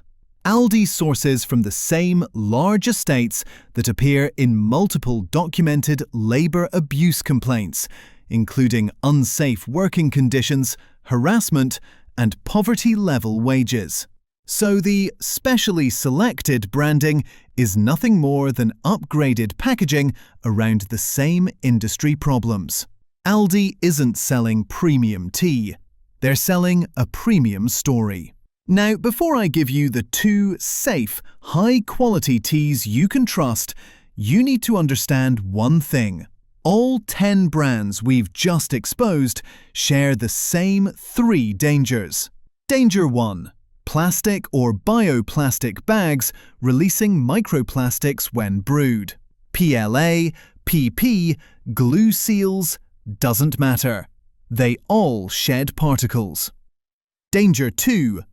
Dust-grade tea that traps more contaminants. Whole leaves equals safer and cleaner. Dust equals higher residue retention. Danger 3. Sourcing from industrial plantations with poor labour records. The ethical logos you see, rainforest, fair trade, don't guarantee ethical conditions. Investigations showed major failures across the entire supply ecosystem. This is why the entire mainstream tea industry looks clean, but isn't. And this is exactly why we must now talk about the only 2 brands that genuinely stand out as safe, transparent, ethical, and plastic-free. The good teas. The only 2 that pass every safety test. Now that we've exposed the 10 brands you need to avoid immediately, let's flip the script. Because there are teas you can drink without swallowing plastic, pesticides, chemical residues, or the ethical nightmares hidden behind most supermarket blends. The entire UK market narrows down to just 2 that meet every single safety and transparency standard in the research. And the difference between these teas and the mainstream ones is night and day. Safe tea number 1. Hampstead tea. Hampstead tea isn't just organic. It is one of the only truly plastic-free tea brands sold in the UK. No PLA, no polypropylene, no hidden glue seals. Their bags use cotton stitching and unbleached paper, which means no plastic shedding, no bioplastic breakdown confusion, no hidden polymers leaching into your drink. And the tea itself? Hampstead grows on biodynamic, small-scale farms, not giant monocrop estates. This is one of the strictest farming standards on Earth. 0 synthetic pesticides, 0 chemical fertilizers, 0 artificial additives. Every cup comes from whole, real leaves with natural flavor. No dust, no fannings, no industrial leftovers. And here's the detail that matters the most. Hampstead is Fair Trade certified, and their sourcing is fully transparent. You know exactly which farms your tea comes from, and those farms have clean, ethical records. This is the closest thing to clean tea on supermarket shelves. It's also available at Amazon. If you prefer to buy online, we'll leave a link in the description. Safe tea number 2. Key Organic. Key Organic Green Tea, Chi Jasmine, Chi Chun Mi. Key Organic is one of the most underrated teas in the country. Unlike the big brands pretending to be natural, Chi is genuinely organic, genuinely fair trade, and proudly publishes sourcing details that mainstream brands hide. Chi's teas come from high-elevation, smallholder farms in China. These farmers use traditional, low-input methods, meaning you don't get the pesticide contamination common in mass-market tea. Their packaging uses paper-based, plastic-free materials. No PLA, no polypropylene, no nylon pyramids, no hidden microplastics. And unlike Tetley, Twinings, PG Tips, and all the supermarket own labels, Chi uses real leaf grades, not dust. Quick breakdown of why Chi stands out. Organic, fair trade, plastic-free packaging, whole leaf quality, no chemical flavorings, transparent farm origins, consistent lab-tested purity. In every meaningful way, it is the opposite of the 10 brands we exposed earlier. Again, fully available on Amazon UK. The final actionable guide, how to buy safe tea in the UK. Now, let's simplify this completely.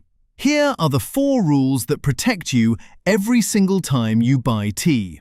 Follow these and you'll never be tricked by supermarket marketing again. Rule 1. Avoid any tea bag containing PLA or polypropylene.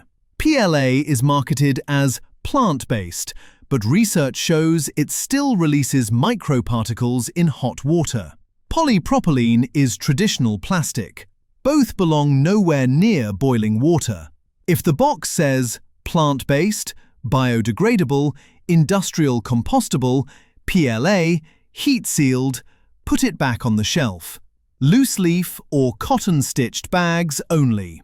Organic tea eliminates the risk of glyphosate, thiacloprid, bifenthrin, neonicotinoids, synthetic fertilizer residues.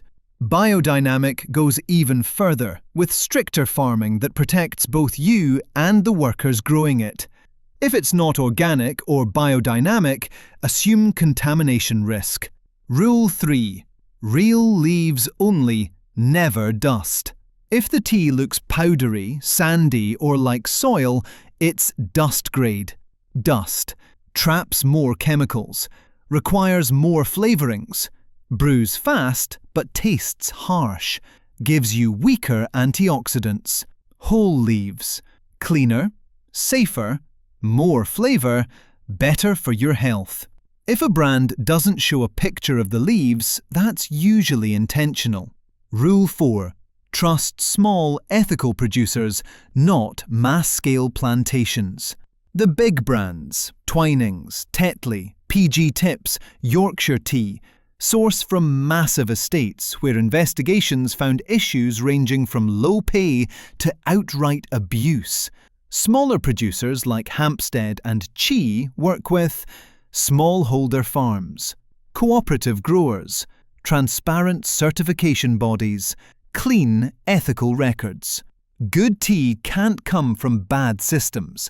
Your morning tea is supposed to be calm, comforting, and safe. You deserve better. I'm going to show you exactly which frozen meals are slowly killing Britain's elderly, why budget ranges specifically target the poorest pensioners with the most dangerous formulations, and how supermarket healthy options, charging you 40% more, are still poisoning you with excessive sodium. By the end of this video, you'll know the 3 frozen meal brands you can actually trust, and why 56% of UK frozen dinners now trigger red health warnings. Here's what they're not telling you about the food in your freezer. New research analysing 1,511 UK frozen meals just revealed a crisis hiding in plain sight. Over half of all frozen-ready meals contain dangerously high salt levels. Not slightly high, dangerously high. The kind of sodium that accelerates cardiovascular disease in elderly consumers whose kidneys already struggle to process it. Your body changes after 55. Medical research confirms that from age 30 onwards, your kidney function declines approximately 1 milliliter per minute every single year. By the time you hit 60, the time your kidneys need to regulate sodium doubles from 17.6 hours to 30.9 hours. You're literally half as capable of processing salt as you were in your 30s. But the frozen meal industry hasn't adjusted their formulations. They've made them worse. Iceland leads the danger list, with 86% of their frozen meals triggering high salt warnings. 86%. That means if you're standing in the frozen aisle at Iceland, picking up what looks like a convenient dinner, you've got about a 1 in 7 chance of choosing something that won't damage your cardiovascular system. Those aren't odds. That's Russian roulette with your blood pressure. The worst offender isn't some obscure brand you've never heard of. It's Royal Cottage Pie. One 400-gram serving contains 6.12 grams of salt.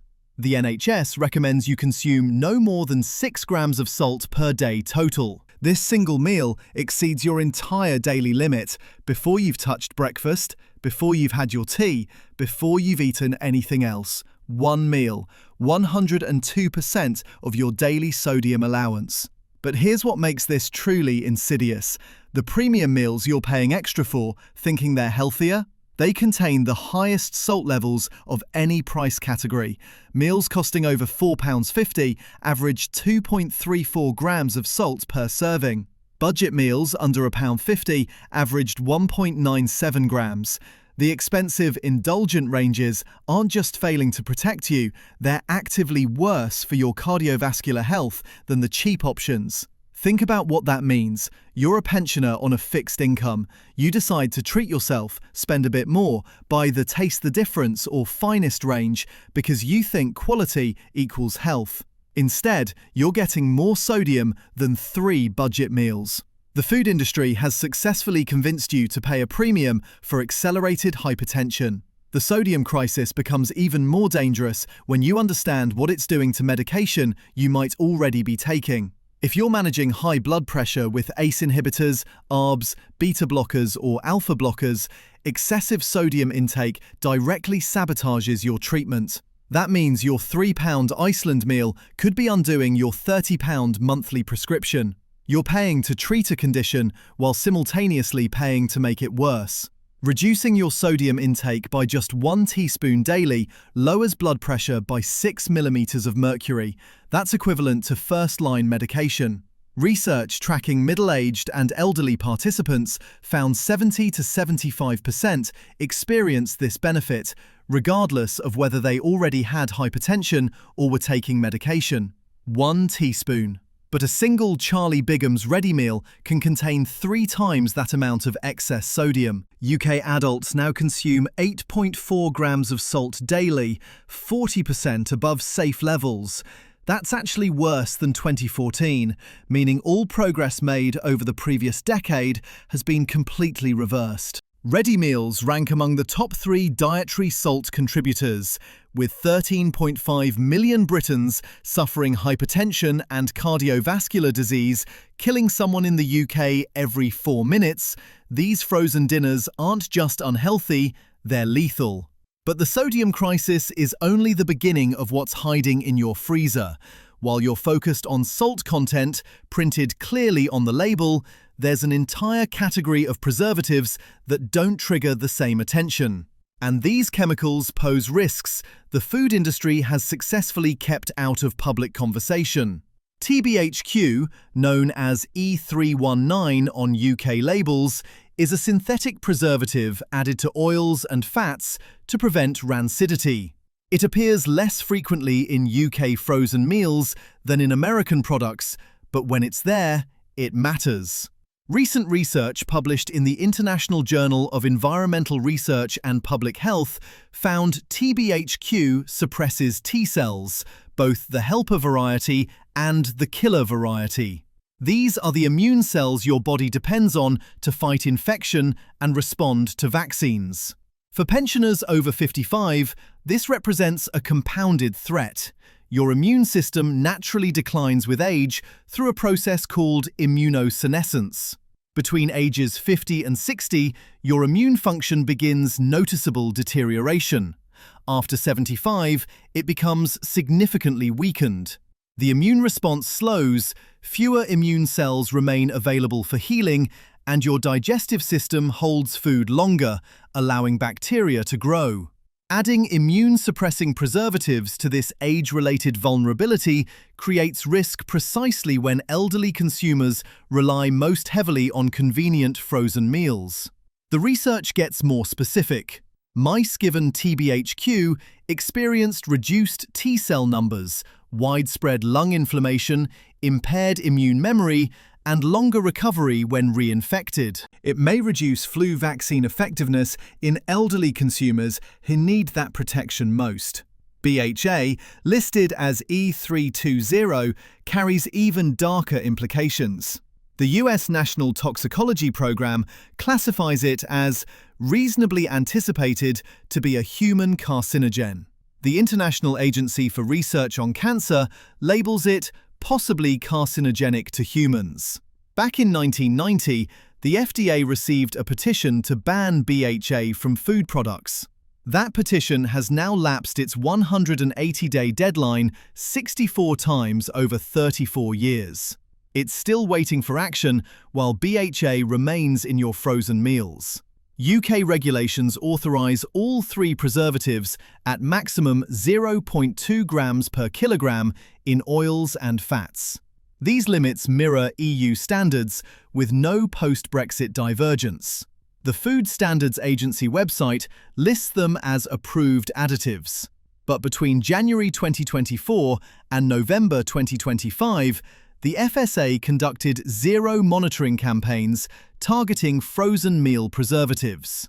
Trading standards took zero enforcement actions on preservatives in frozen meals during this period. Not because problems don't exist, because these chemicals remain legal and nobody's checking whether manufacturers are abusing that legality.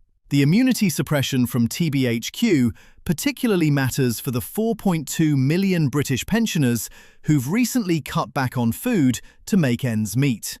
When you're already nutritionally compromised, when you're choosing between heating your home and eating properly, when you're relying on budget frozen meals because there's no other option, immune-suppressing preservatives represent a threat you can't afford to absorb. Which brings us to the cruelest element of this crisis. The industry specifically designs budget frozen meals with higher sodium to target Britain's poorest pensioners. Research comparing supermarket economy ranges reveals the pattern.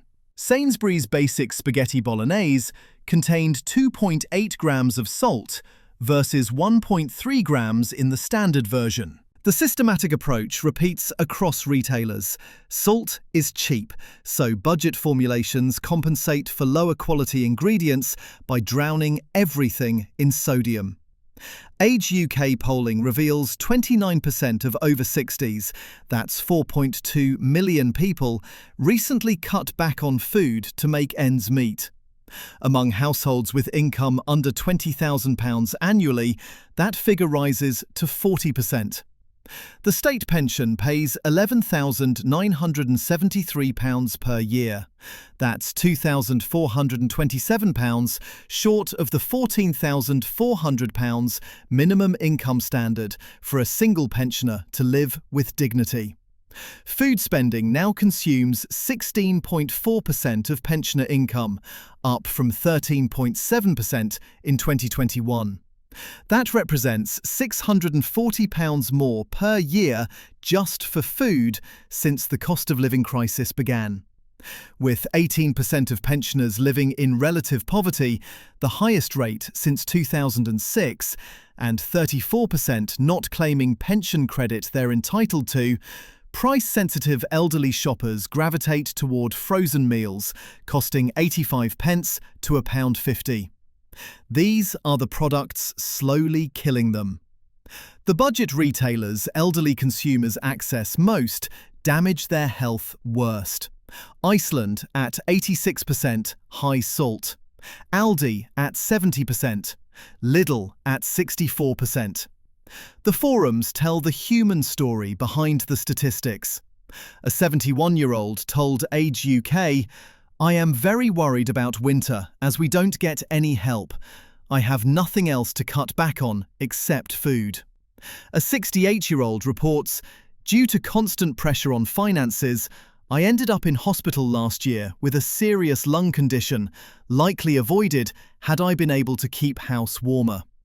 The heat or eat dilemma forces pensioners to accept ready meals as their primary nutrition. The industry responds by marketing dangerously salty food as convenient, value, and balanced. Morrison's Savers offers frozen ready meals for 85 pence. Sainsbury's Stamford Street budget range matches that price. You'd think the solution would be choosing supermarket healthy ranges, but that's where the deception reaches its peak. Supermarkets charge 20 to 40% premiums for healthy ranges that still contain dangerous sodium levels. Analysis of Iceland Healthier, Tesco Balanced for You, Asda Good for You, Sainsbury's Be Good to Yourself, and Morrison's Eat Smart reveals systematic manipulation. These products reduce calories and fat while maintaining salt levels between 1.5 and 2 grams per serving, still triggering amber warnings, still delivering 25 to 33% of your daily sodium limit. Cambridge University research examining UK ready meals found median content of 1.8 grams salt per serving, with only 6% of all ready meals rated green for all 4 front-of-pack nutrients. 2/3 of healthier meals achieved low ratings for fat, saturated fat, and sugar, but remained amber for salt. The single most dangerous ingredient for elderly consumers with hypertension, cardiovascular disease, and impaired kidney function receives no meaningful reduction in healthy products. The pricing exploitation operates on trust. You're 65, you've been told by your doctor to watch your sodium, you see "good for you" on the packaging, you pay £3.50 instead of £2, thinking you're protecting your health. Instead, you receive a product still delivering 1.8 grams of salt per serving with identical preservatives, sodium benzoate, potassium sorbate, sulfites. The false economy means budget-conscious pensioners paying 40% more receive products still dangerous for cardiovascular health. Iceland refuses to use traffic light labels entirely. They scored 0.6 out of 10 by the Access to Nutrition Initiative for Health Commitments, the lowest of all major UK supermarkets. Traffic light manipulation makes it worse. Manufacturers game portion sizes to achieve amber rather than red ratings. Products genuinely contributing 35 to 45% of daily salt get labelled as 250-gram portions when consumers eat 400 grams. This keeps the per-portion calculation under the 30% red threshold, while people actually consume red-level sodium. You're not being given information, you're being given carefully calculated misdirection designed to keep you buying. The premium brands aren't better.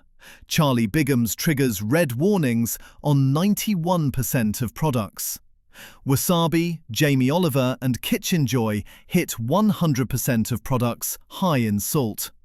100%.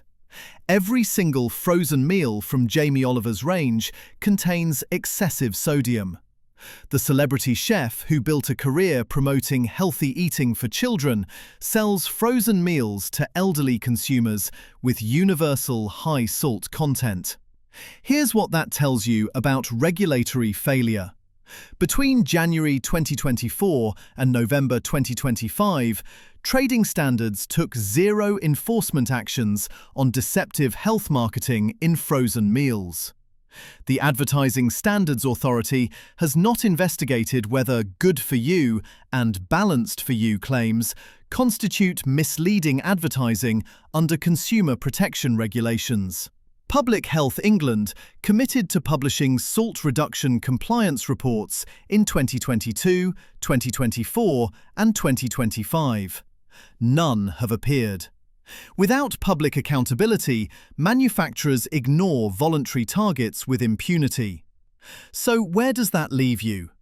If budget meals are targeting the poor with excessive sodium, if healthy ranges are deceptive marketing, charging premiums for continued harm, if premium brands like Jamie Oliver contain universal high-salt content, what frozen meals can you actually trust?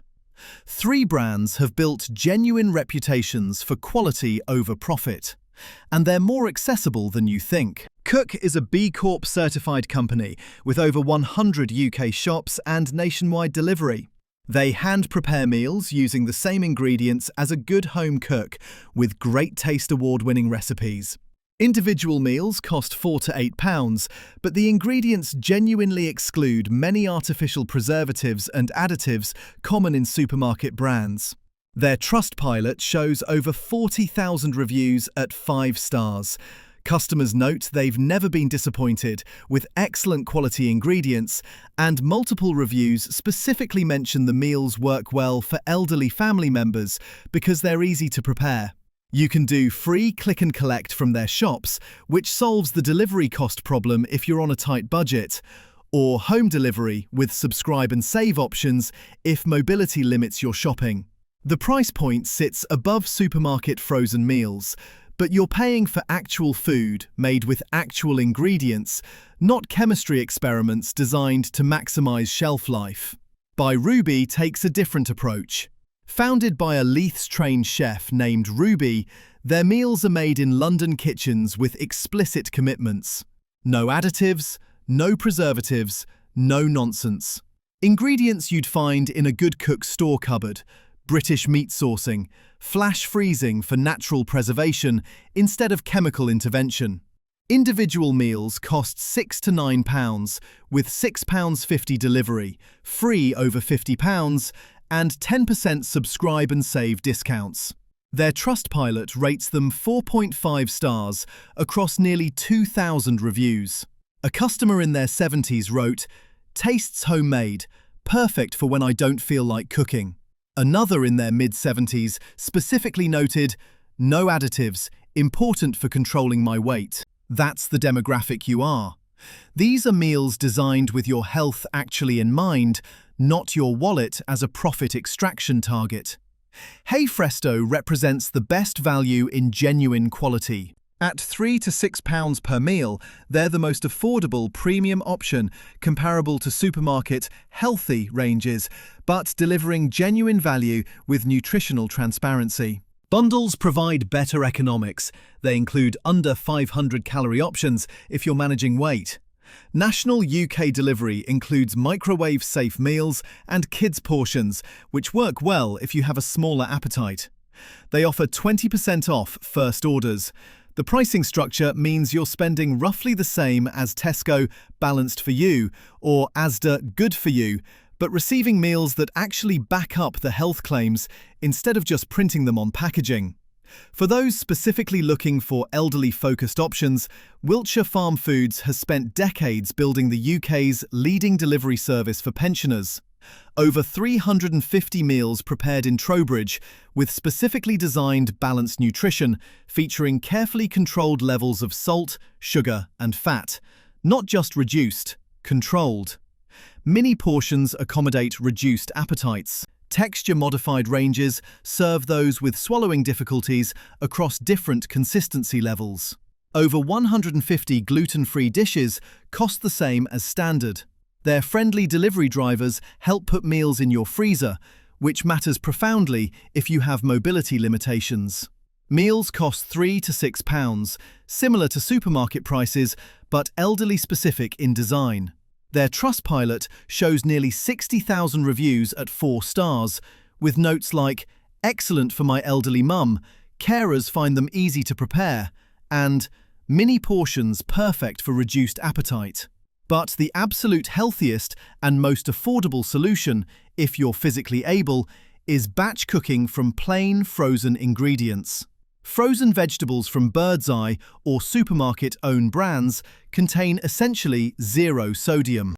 Combining plain frozen fish fillets at £1.50 to £3, frozen chicken at £3 to £5 per kilo, frozen mixed vegetables at £1 to £2, and simple carbohydrates like rice, pasta or potatoes creates complete meals for £1.80 to £3.30 per serving. That's cheaper than supermarket ready meals with full control over sodium and seasonings. Age UK, Good Housekeeping UK, and Olive Magazine provide free batch cooking recipes designed for seniors with freezer-friendly options. Soups, casseroles, pies, pasta bakes. Investing 3 to 4 hours monthly produces 15 meals. That saves you £130 to £175 annually versus supermarket healthy ranges and £825 to £1,350 versus premium brands, while preventing the cardiovascular damage from ready meal sodium. The UK's frozen meal crisis isn't an accident.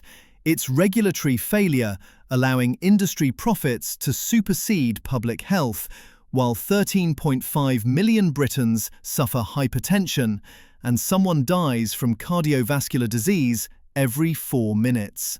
When trading standards take zero enforcement actions, when the Food Standards Agency ignores published science on preservative harms, when industry self-regulation demonstrably fails while reversing decades of salt reduction progress, consumer protection requires consumer action. You now know which frozen meals are poisoning Britain's elderly. You know why budget ranges specifically target the poorest with the highest sodium. You know that healthy ranges are deceptive marketing. And you know the 3 brands you can trust, plus how to batch cook your own for maximum savings and health. A chemical sitting in your bathroom right now is linked to cancer, and you have no idea it's there. While you've been trusting these billion-pound brands to care for your hair, they've been using your scalp as a dumping ground for formaldehyde-releasing preservatives, the same substance used to embalm dead bodies. But here's what makes this a scandal. British consumers received £0 in compensation, while Americans got £26 million for using the exact same products. Your shampoo, your harm, their profit. So, which brands are poisoning Britain's bathrooms? Let's start with the worst offender. Number 1. Tresemme Keratin Smooth. Tresemme Keratin Smooth promises salon-quality results without the salon prices. Smooth, manageable hair for under £5 at Tesco. Sounds perfect when you're on a fixed income, right? Here's what they didn't tell you. Tresemme Keratin Smooth contains DMDM-hydantoin, a preservative that releases formaldehyde every single time you use it. Not trace amounts, significant formaldehyde exposure, accelerating with heat and time. Precisely the conditions in your bathroom. Formaldehyde is classified as a Group 1 known human carcinogen by international cancer authorities. It damages your DNA by creating cross-links between nucleotides. The same mechanism it uses to kill bacteria, it uses on your cells. University of Leicester research confirmed links to nose and throat cancers, primarily through inhalation exposure that occurs every time you shower with these products. But cancer isn't the only risk. Formaldehyde causes allergic contact dermatitis in 8 to 9% of the population. The American Contact Dermatitis Society named it Allergen of the Year back in 2015. British women reported clumps of hair falling out in the shower, chemical burns requiring months of medical treatment, permanent scarring with no hair regrowth. Now, here's where the betrayal becomes criminal. Unilever, the company behind Tresemme, settled a lawsuit in America in 2014, paying out £10.2 million to consumers for their Suave products causing identical problems: hair loss, scalp burns, chemical injuries. They knew. They've known since 2012 that DMDM hydantoin causes severe harm.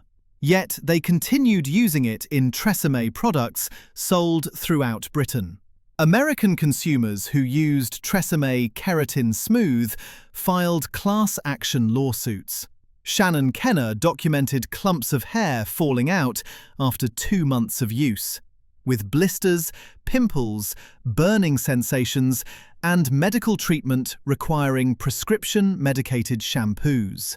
Emily Castillo developed bald spots. Robin Lippetz experienced scalp irritation, redness, hotness, and itchiness. Thousands of complaints, millions paid in settlements. British users? Zero compensation, zero lawsuits, zero accountability. But the betrayal gets worse. Go to Tesco's website right now, search for Tresemme Keratin Smooth Conditioner 750ml bottle. Scroll down to the ingredients list. DMDM hydantoin is still listed as of November 2025. They removed it in America after being sued, but British shelves? Still selling you formaldehyde-releasing poison. Because in Britain, there are no consequences. Number 2. Head & Shoulders. Head & Shoulders has been Britain's trusted anti-dandruff solution for decades. Your dad probably used it, maybe your grandfather. 83% brand awareness among UK consumers. The highest recognition of any shampoo brand in Britain. It works, doesn't it?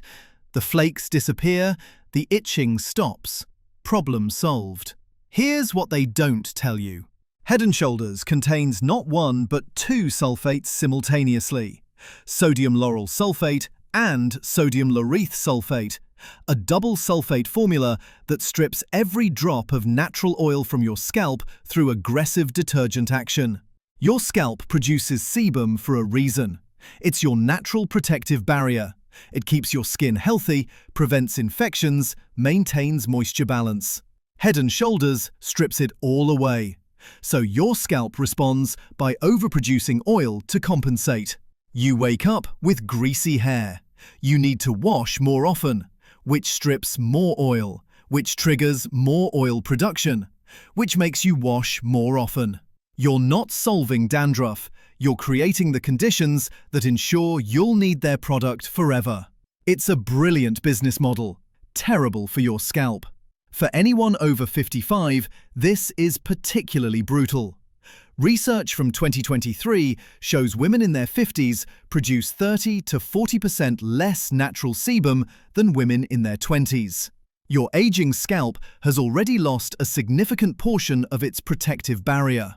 A University of California study tested 20% sulfate solution on bald men with an average age of 56. The results? Significant scalp sensitivity, dramatic declines in hair growth cycles, prolonged hair loss phases.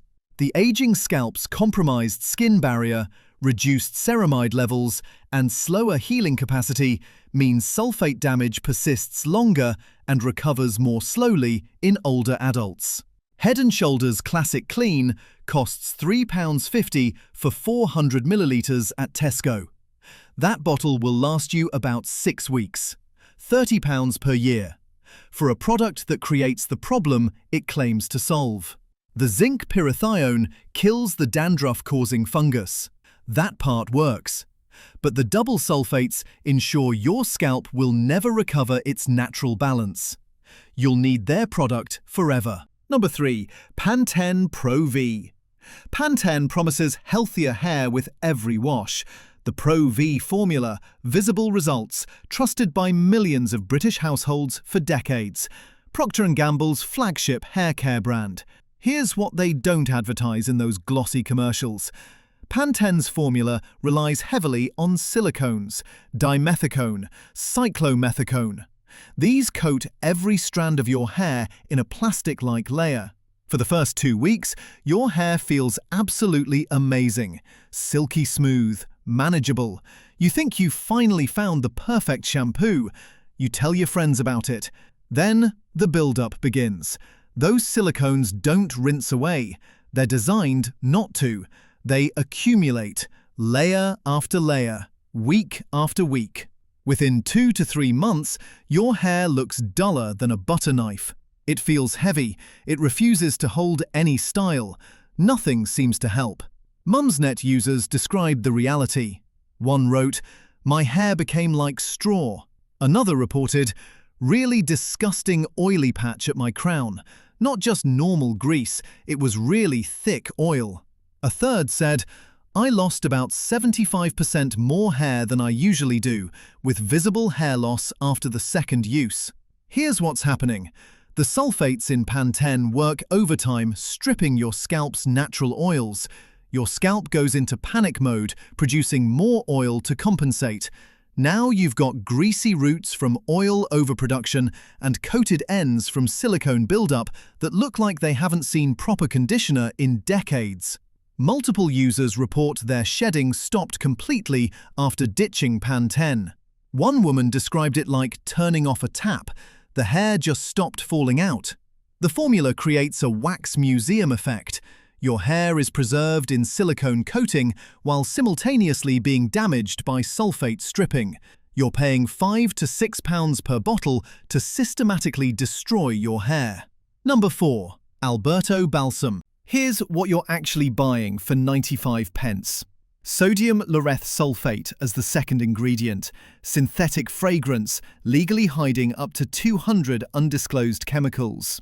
Multiple allergens, including linalool and limonene, and enough propylene glycol to strip paint. Yes, the same chemical used in antifreeze. Unilever owns Alberto Balsam. They manufacture it in the same factories as their premium brands like Dove and Tresemme. But here's the specification they use.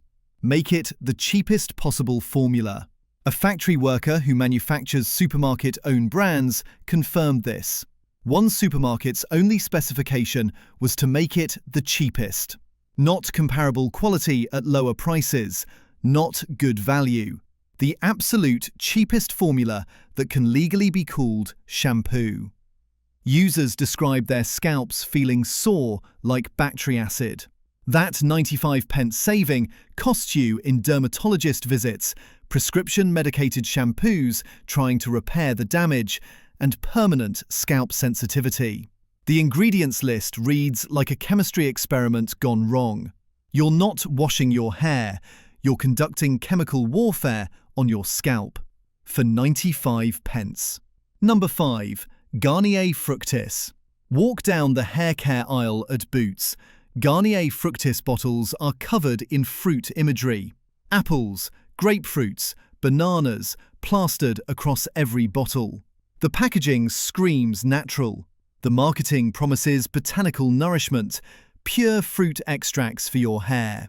Turn the bottle around. Read the actual ingredients list. Synthetic fragrance, linalool, limonene, citronellol, parabens, propylene glycol, sodium lauryl sulfate. Not a single meaningful amount of actual fruit anywhere in the formula. It becomes more allergenic after you open the bottle, and it oxidizes through exposure to air. Citronellol produces 5.6% positive reactions in fragrance-sensitive individuals. You bought it because the apple on the front suggested something natural and safe. Something that wouldn't harm you. What you actually got was a synthetic chemical cocktail wrapped in deceptive fruit imagery. Garnier's natural positioning is pure marketing fiction. The actual apple extract that justifies putting an apple on the packaging appears near the very end of the ingredient list. Trace amounts only. Essentially meaningless. Everything that actually cleans your hair? Completely synthetic. The fruit is a lie. The natural claims are a lie. You're paying a premium for photography of apples while washing your hair with the same harsh chemicals as the budget brands. Number 6. Herbal essences. Herbal essences built their entire brand identity around nature. 90% natural origin screams from every bottle. 97% naturally derived appears in massive letters. Botanical imagery covers every square centimeter of packaging. They faced a 61-page class action lawsuit in America for these exact claims. Why? Because their products contain primarily synthetic chemicals: sodium lauryl sulfate, propylene glycol, parabens, and 1,4-dioxane, a probable carcinogen that forms as a byproduct during manufacturing. Procter & Gamble, Herbal Essences owner, uses what can only be described as a deceptive natural origin method. They classify petroleum-derived chemicals as naturally derived because petroleum came from ancient organisms millions of years ago. Technically true, wildly misleading, legally fraudulent in the opinion of American courts. By this logic, plastic is natural, petrol is natural. You paid a premium for natural ingredients that don't exist in meaningful amounts. The botanicals that give the shampoo its name, they play minimal roles in the actual formulation. Window dressing for marketing photos. The Competition and Markets Authority investigated Herbal Essences' parent company, Unilever, for greenwashing in 2024.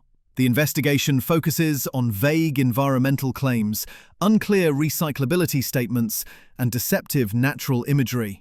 Meanwhile, Unilever sells 53 billion multi-layer plastic sachets annually, nearly impossible to recycle, causing flooding in developing countries when they clog drainage systems. Only 0.2% of Unilever packaging is reusable, despite their sustainability pledges. Greenpeace protesters targeted Unilever's London headquarters for plastic pollution, while the company simultaneously runs waste-free world marketing campaigns. The hypocrisy is breathtaking. Number 7. Tesco own brand shampoo. Tesco Extracts costs £1 to £1.50 for 500 millilitres.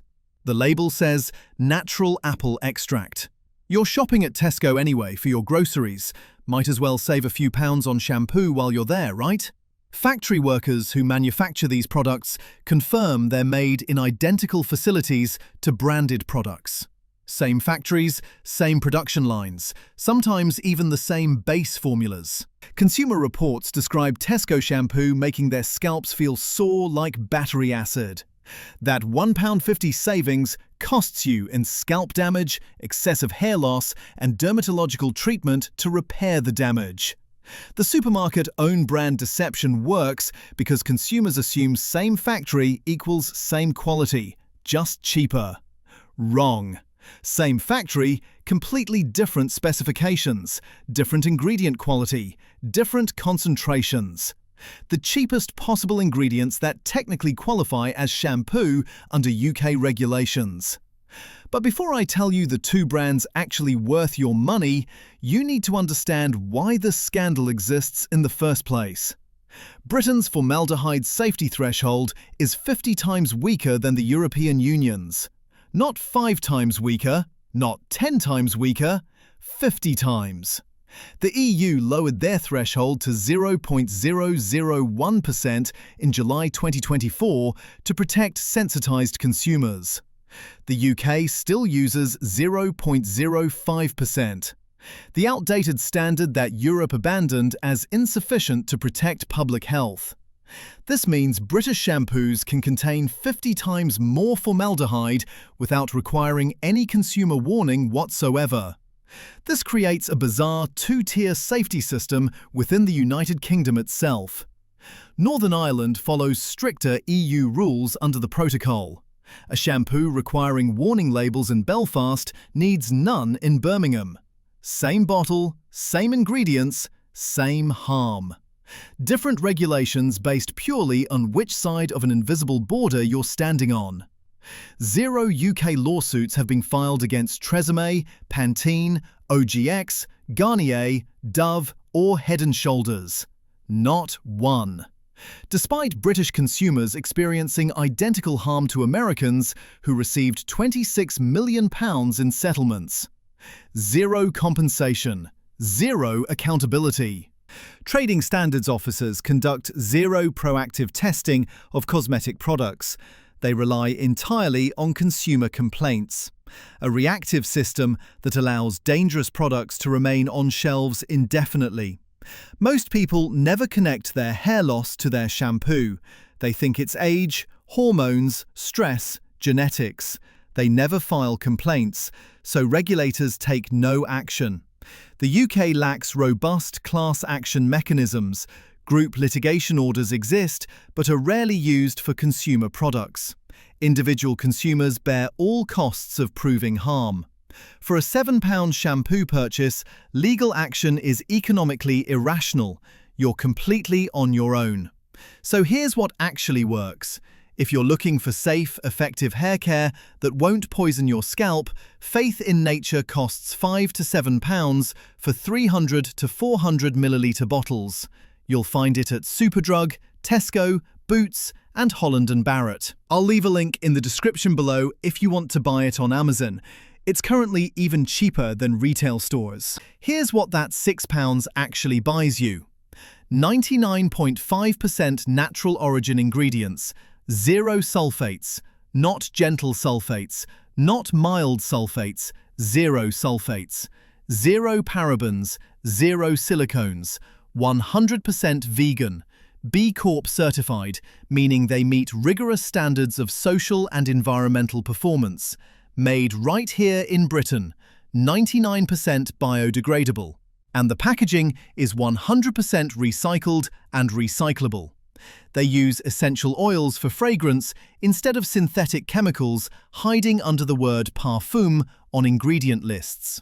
Now, if you're dealing with the hair thinning that hits 65% of women during and after menopause, Philip Kingsley's Density range represents 60 years of trichological expertise. Yes, it costs £40 per product at Boots, Look Fantastic and John Lewis. But here's why it's worth every single pound. This isn't just safe shampoo, this is actual treatment, specifically formulated for hormonal hair loss affecting aging women.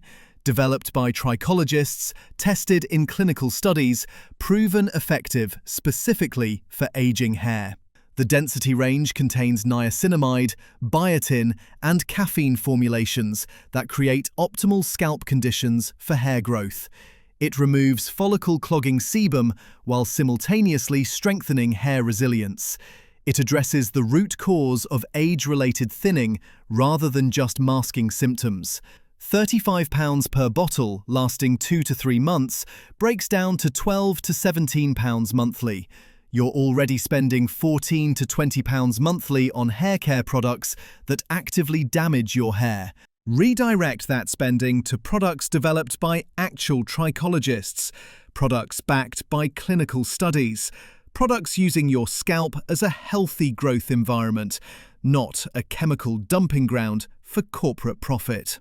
If you're on the tightest possible budget, Simple Kind to Hair costs just £3 for 400 millilitres. It's dermatologically tested, paraben-free, contains provitamin B5, chamomile and glycerin. Yes, it contains sodium lauryl sulfate, which is a milder sulfate than SLS, but it's specifically approved for sensitive scalps and won't strip your natural oils with the same aggression as Head & Shoulders double sulfate formula. Safer than spending 95p on Alberto Balsam's chemical warfare. Sometimes the safe choice costs exactly the same as the dangerous one. You just need to know which bottle to pick up. You're standing in the drinks aisle at Tesco, reaching for bottled water, not knowing that recent investigations across the UK revealed disturbing facts about certain brands, from high levels of microplastics to 63% containing PFAS forever chemicals. Your health and safety may be compromised. That's why we conducted a full report to expose all water brands' contamination scandals, dangerous sourcing, and misleading labels to uncover everything they're not telling you. Starting with the most shocking deception of them all, Voss. That sleek cylindrical bottle you see at Waitrose for £4.50, in premium hotels, in luxury restaurants. The minimalist design screams sophistication. The marketing suggests untouched Norwegian spring water from pristine aquifers. Norwegian TV journalists investigated and exposed the entire operation as a fraud. They brought in hydrogeologists who tested Voss water and proved it's identical to municipal tap water from Iveland in Norway. Not spring water, not aquifer water, tap water. When reporters confronted Voss chairman Rune Flogstad, he admitted on camera, "It is true that municipal subscribers in the area get the same water as we tap." That's not disputed. Voss never demanded a retraction. They just kept selling. What makes it worse is the company named itself after the town of Voss, which is 400 kilometers away from where they actually bottle the water in Iveland. Pure marketing geography. Finnish broadcaster Yle ran blind taste tests with professional wine experts, and Voss ranked dead last out of 6 waters tested. You're not buying quality water. You're buying a designer bottle filled with Norwegian tap water that travelled 1,200 kilometres to reach your hand.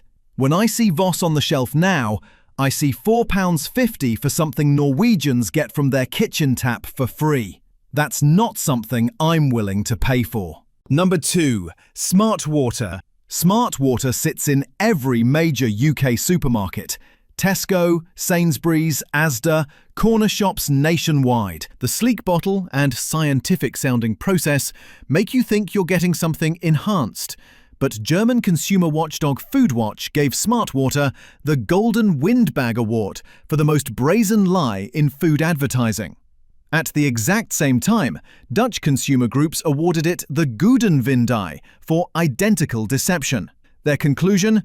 Nothing but ordinary water sold via a scientifically sounding but completely unnecessary production process. Here's what's actually happening. The UK version starts with Northumberland spring water, which naturally contains beneficial minerals. Coca-Cola Vapor distills it, stripping out every mineral. Then they add back negligible amounts of calcium chloride, magnesium chloride, and potassium bicarbonate. Check the nutrition label. It shows 0 milligrams sodium. Water sommelier Martin Rees confirmed these electrolytes provide 0 nutritional benefit. Cleveland Clinic states, science does not support these claims. You're paying £1.50 for water that had minerals, got stripped of minerals, then got traces added back so Coca-Cola could market it as enhanced. That's a 250,000% markup from source cost. What makes this particularly insulting is you're drinking water that's nutritionally inferior to the spring water it started as, paying premium prices for a degraded product. When I see Smart Water now, I see 2 international consumer protection groups specifically calling it the most brazen advertising lie they'd documented. I leave it right where it sits. Number 3. Vitamin water looks healthy. The colourful bottles, the vitamin claims, the active lifestyle marketing. You see it across UK supermarkets, convenience stores, gyms. But the UK Advertising Standards Authority banned vitamin water advertising twice for misleading British consumers. Each bottle contains 26% of an adult's daily sugar allowance. That's 7.5 grams per 100 millilitres. You're not drinking nutrition, you're drinking sugar water with negligible vitamins. Second ban came next, advertisements claiming enhanced hydration for the nation and delicious and nutritious were ruled misleading. Despite the nutritious claims, each bottle contains 33 grams of sugar. The actual vitamin content? Less than 0.5% of the liquid. What makes it worse is what the UK Children's Food Campaign and British Heart Foundation discovered. Vitamin Water's website claimed spring water with fruit juice when only 3 of 8 flavours contained any juice whatsoever. all from concentrate, none fresh. When confronted, Coca-Cola admitted this was an incorrect description. That's corporate speak for lying. In the US, multiple class action lawsuits forced the company to add "with sweeteners" to labels and remove prohibited health claims. UK regulators have explicitly banned this product from making health claims because those claims are dishonest. When you see vitamin water now, you're looking at sugar water that had to be banned twice from lying to you. That's not something I want in my body. Number 4. Perrier. The green bottle that's everywhere. Restaurants, bars, Tesco, Sainsbury's, Asda. Nestlé's iconic sparkling water from France, marketed as naturally carbonated from a protected source in Vergès. Consumer Reports testing confirmed PFAS levels of 1.1 parts per trillion in Perrier. That's above the 1 ppt safety threshold recommended by environmental health groups. PFAS are called forever chemicals because once they enter your body, they never leave. They accumulate in your bloodstream, your organs, your tissue. They're linked to kidney cancer and birth defects. But here's what makes this scandal deeper. Recent French environmental studies detected microplastics ranging from 1 to 121 particles per litre across bottled waters, including Perrier. You're not just drinking PFAS, you're drinking microscopic plastic fragments that your body can't break down. The contamination sources include the bottle material itself, the cork, and the bottling process. Heat and light exposure increases how much plastic leaches into your water. What makes this particularly galling is Perrier's marketing. Protected source, natural purity, French sophistication. If the water contains man-made chemicals that bioaccumulate in your kidneys and liver, how protected is that source? When you're paying £1.20 for a small bottle of Perrier, you're paying for PFAS contamination and microplastics, dressed up in a green glass bottle. Number 5. San Pellegrino. San Pellegrino tested at 0.31 parts per trillion for PFAS. That's below the 1 ppt threshold, but you're still drinking forever chemicals in a product marketed as Italy's premium mineral water at £2 per bottle. Recent French studies confirmed microplastics in San Pellegrino alongside other brands tested, but the real scandal here is who owns San Pellegrino: Nestlé. Nestlé faced a €3 billion fraud scandal in France. For over 15 years, the company illegally filtered water contaminated with feces, E. coli, PFAS, and pesticides across European operations, including major brands. They knew the water was contaminated. They knew filtration was illegal under European mineral water regulations. They did it anyway and sold it as natural mineral water to millions of families. What makes this particularly troubling for UK consumers is the implications remain unknown. Was UK-sold San Pellegrino affected? Nestlé won't say. The company built their entire reputation on natural mineral water from protected Italian sources, then got caught systematically filtering contaminated water across Europe for 15 years. When you're buying San Pellegrino now, you're trusting a company that spent 15 years lying to European regulators about contaminated water. That trust has been shattered. Number 6. Evian. Evian is everywhere. Major UK supermarkets, corner shops, premium retailers. Danone markets it as natural spring water from the French Alps, pure and protected. Recent French studies found 1 microplastic particle per litre in Evian, among the lowest levels detected, but still contradicting every natural and pure claim on the label. A global study testing 259 bottles from 11 brands found 93% contamination, including Evian, with bottled water containing twice as many plastic particles as tap water. You're paying 300 times more than tap water for something more contaminated than what comes from your kitchen tap. But the contamination gets worse. Swiss researchers discovered toxic fungicide contamination in Evian, directly challenging the brand's scientific calibration-grade purity claims used in laboratories worldwide. A US lawsuit challenges Evian's natural spring water marketing, arguing microplastic contamination makes the natural claim fundamentally deceptive, under regulations stating natural should mean free from synthetic additives, not normally expected in the product. What makes this particularly insulting is Evian's premium pricing. You're paying £1.80 for a litre of water contaminated with microplastics and pesticides, while Evian markets scientific purity. When I see Evian on the shelf now, I don't see alpine purity. I see microplastics and fungicides wrapped in French marketing. That's not worth triple the price of contaminated tap water. Number 7. Volvic.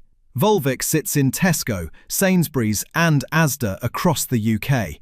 Danone markets it as volcanic water from Auvergne. Consumer Reports' arsenic testing found 4 parts per billion in Volvic.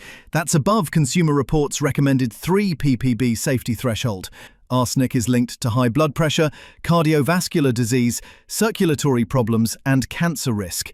The federal limit sits at 10 ppb, but health experts recommend lower thresholds for long-term consumption because arsenic accumulates over time. What makes this particularly contradictory is Volvic's mixed safety profile. Recent French studies detected microplastics but ranked Volvic number 1 safest for low microplastic content due to natural volcanic filtration.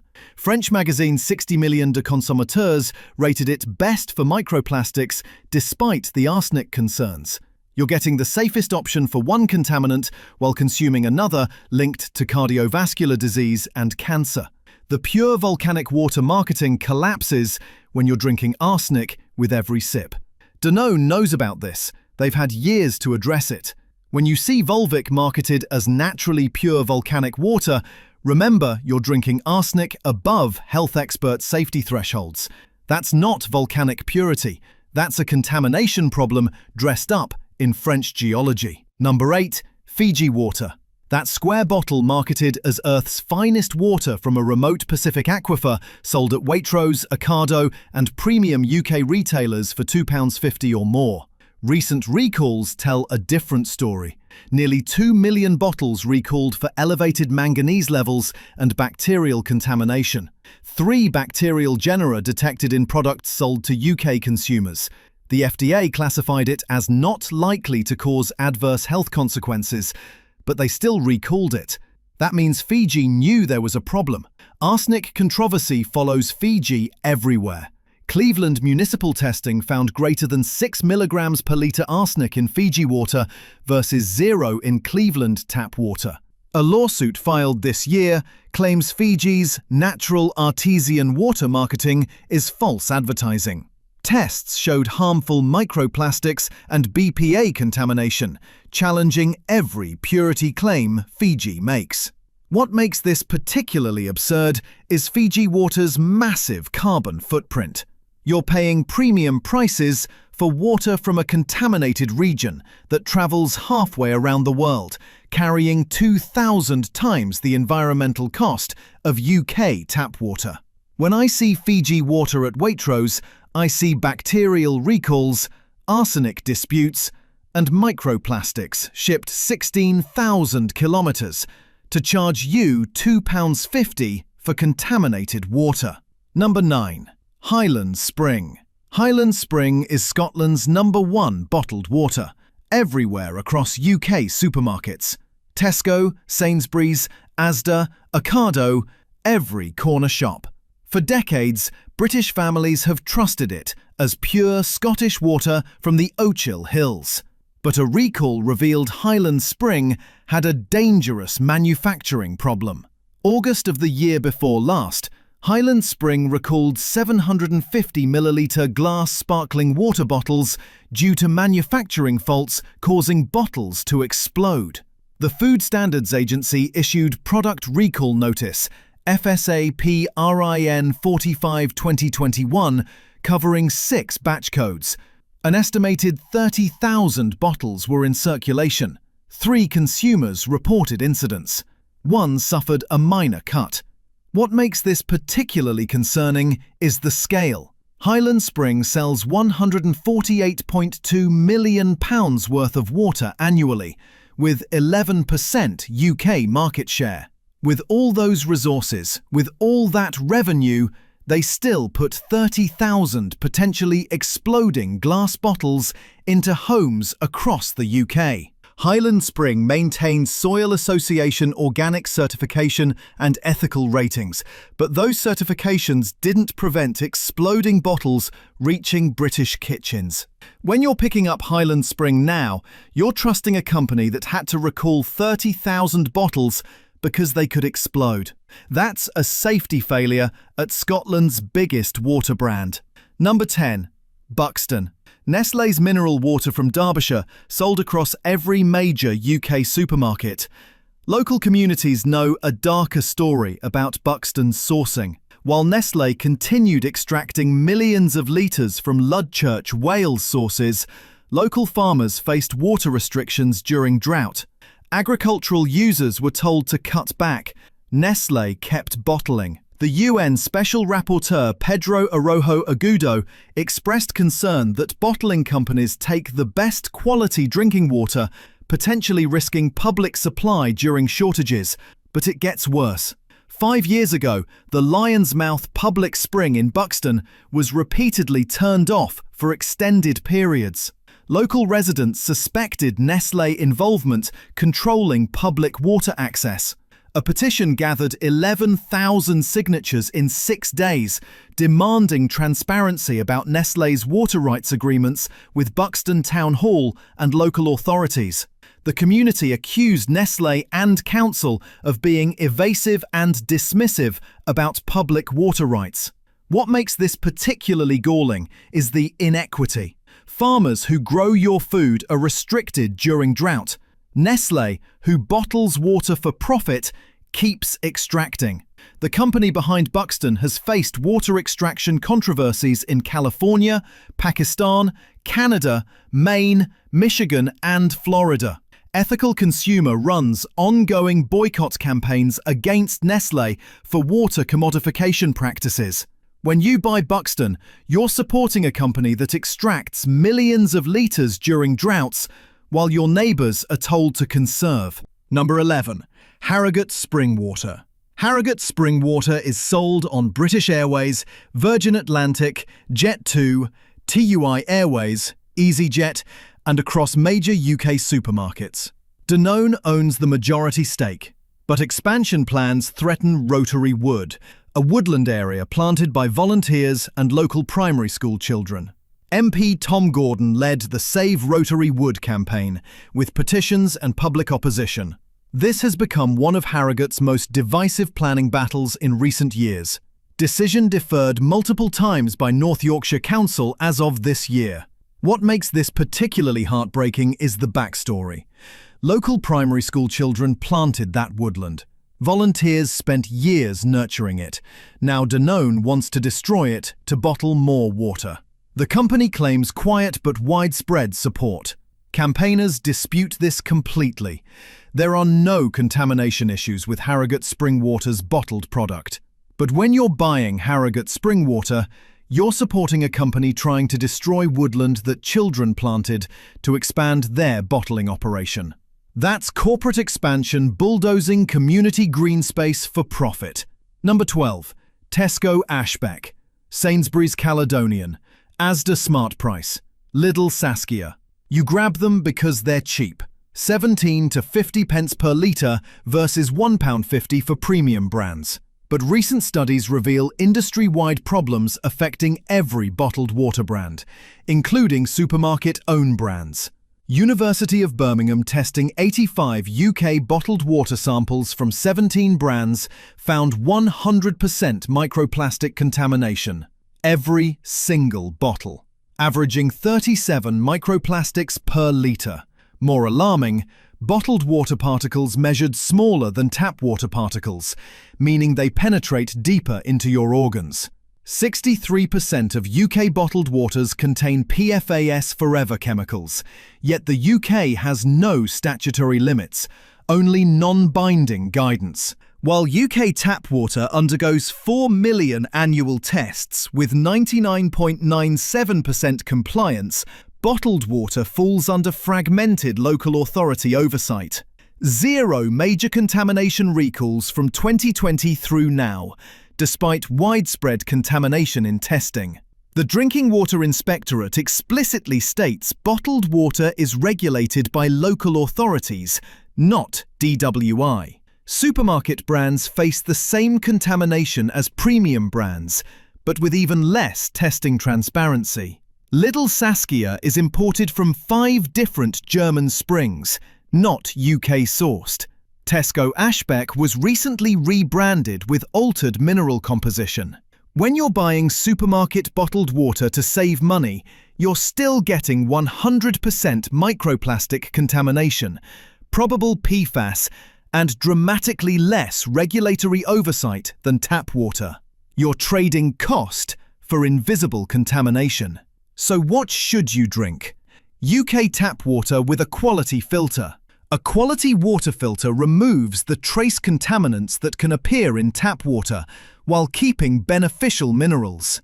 We've tested multiple filtration systems and found one that removes 99.9% of PFAS, chlorine, heavy metals, and microplastics, while preserving calcium and magnesium your body needs.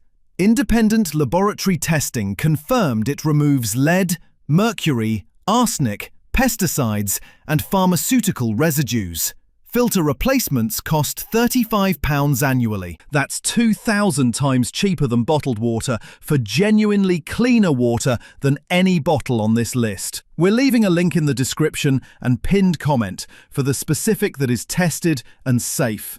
Drop your thoughts in the comments, and if you want to see another investigation like this, click the video on screen. Thanks for watching.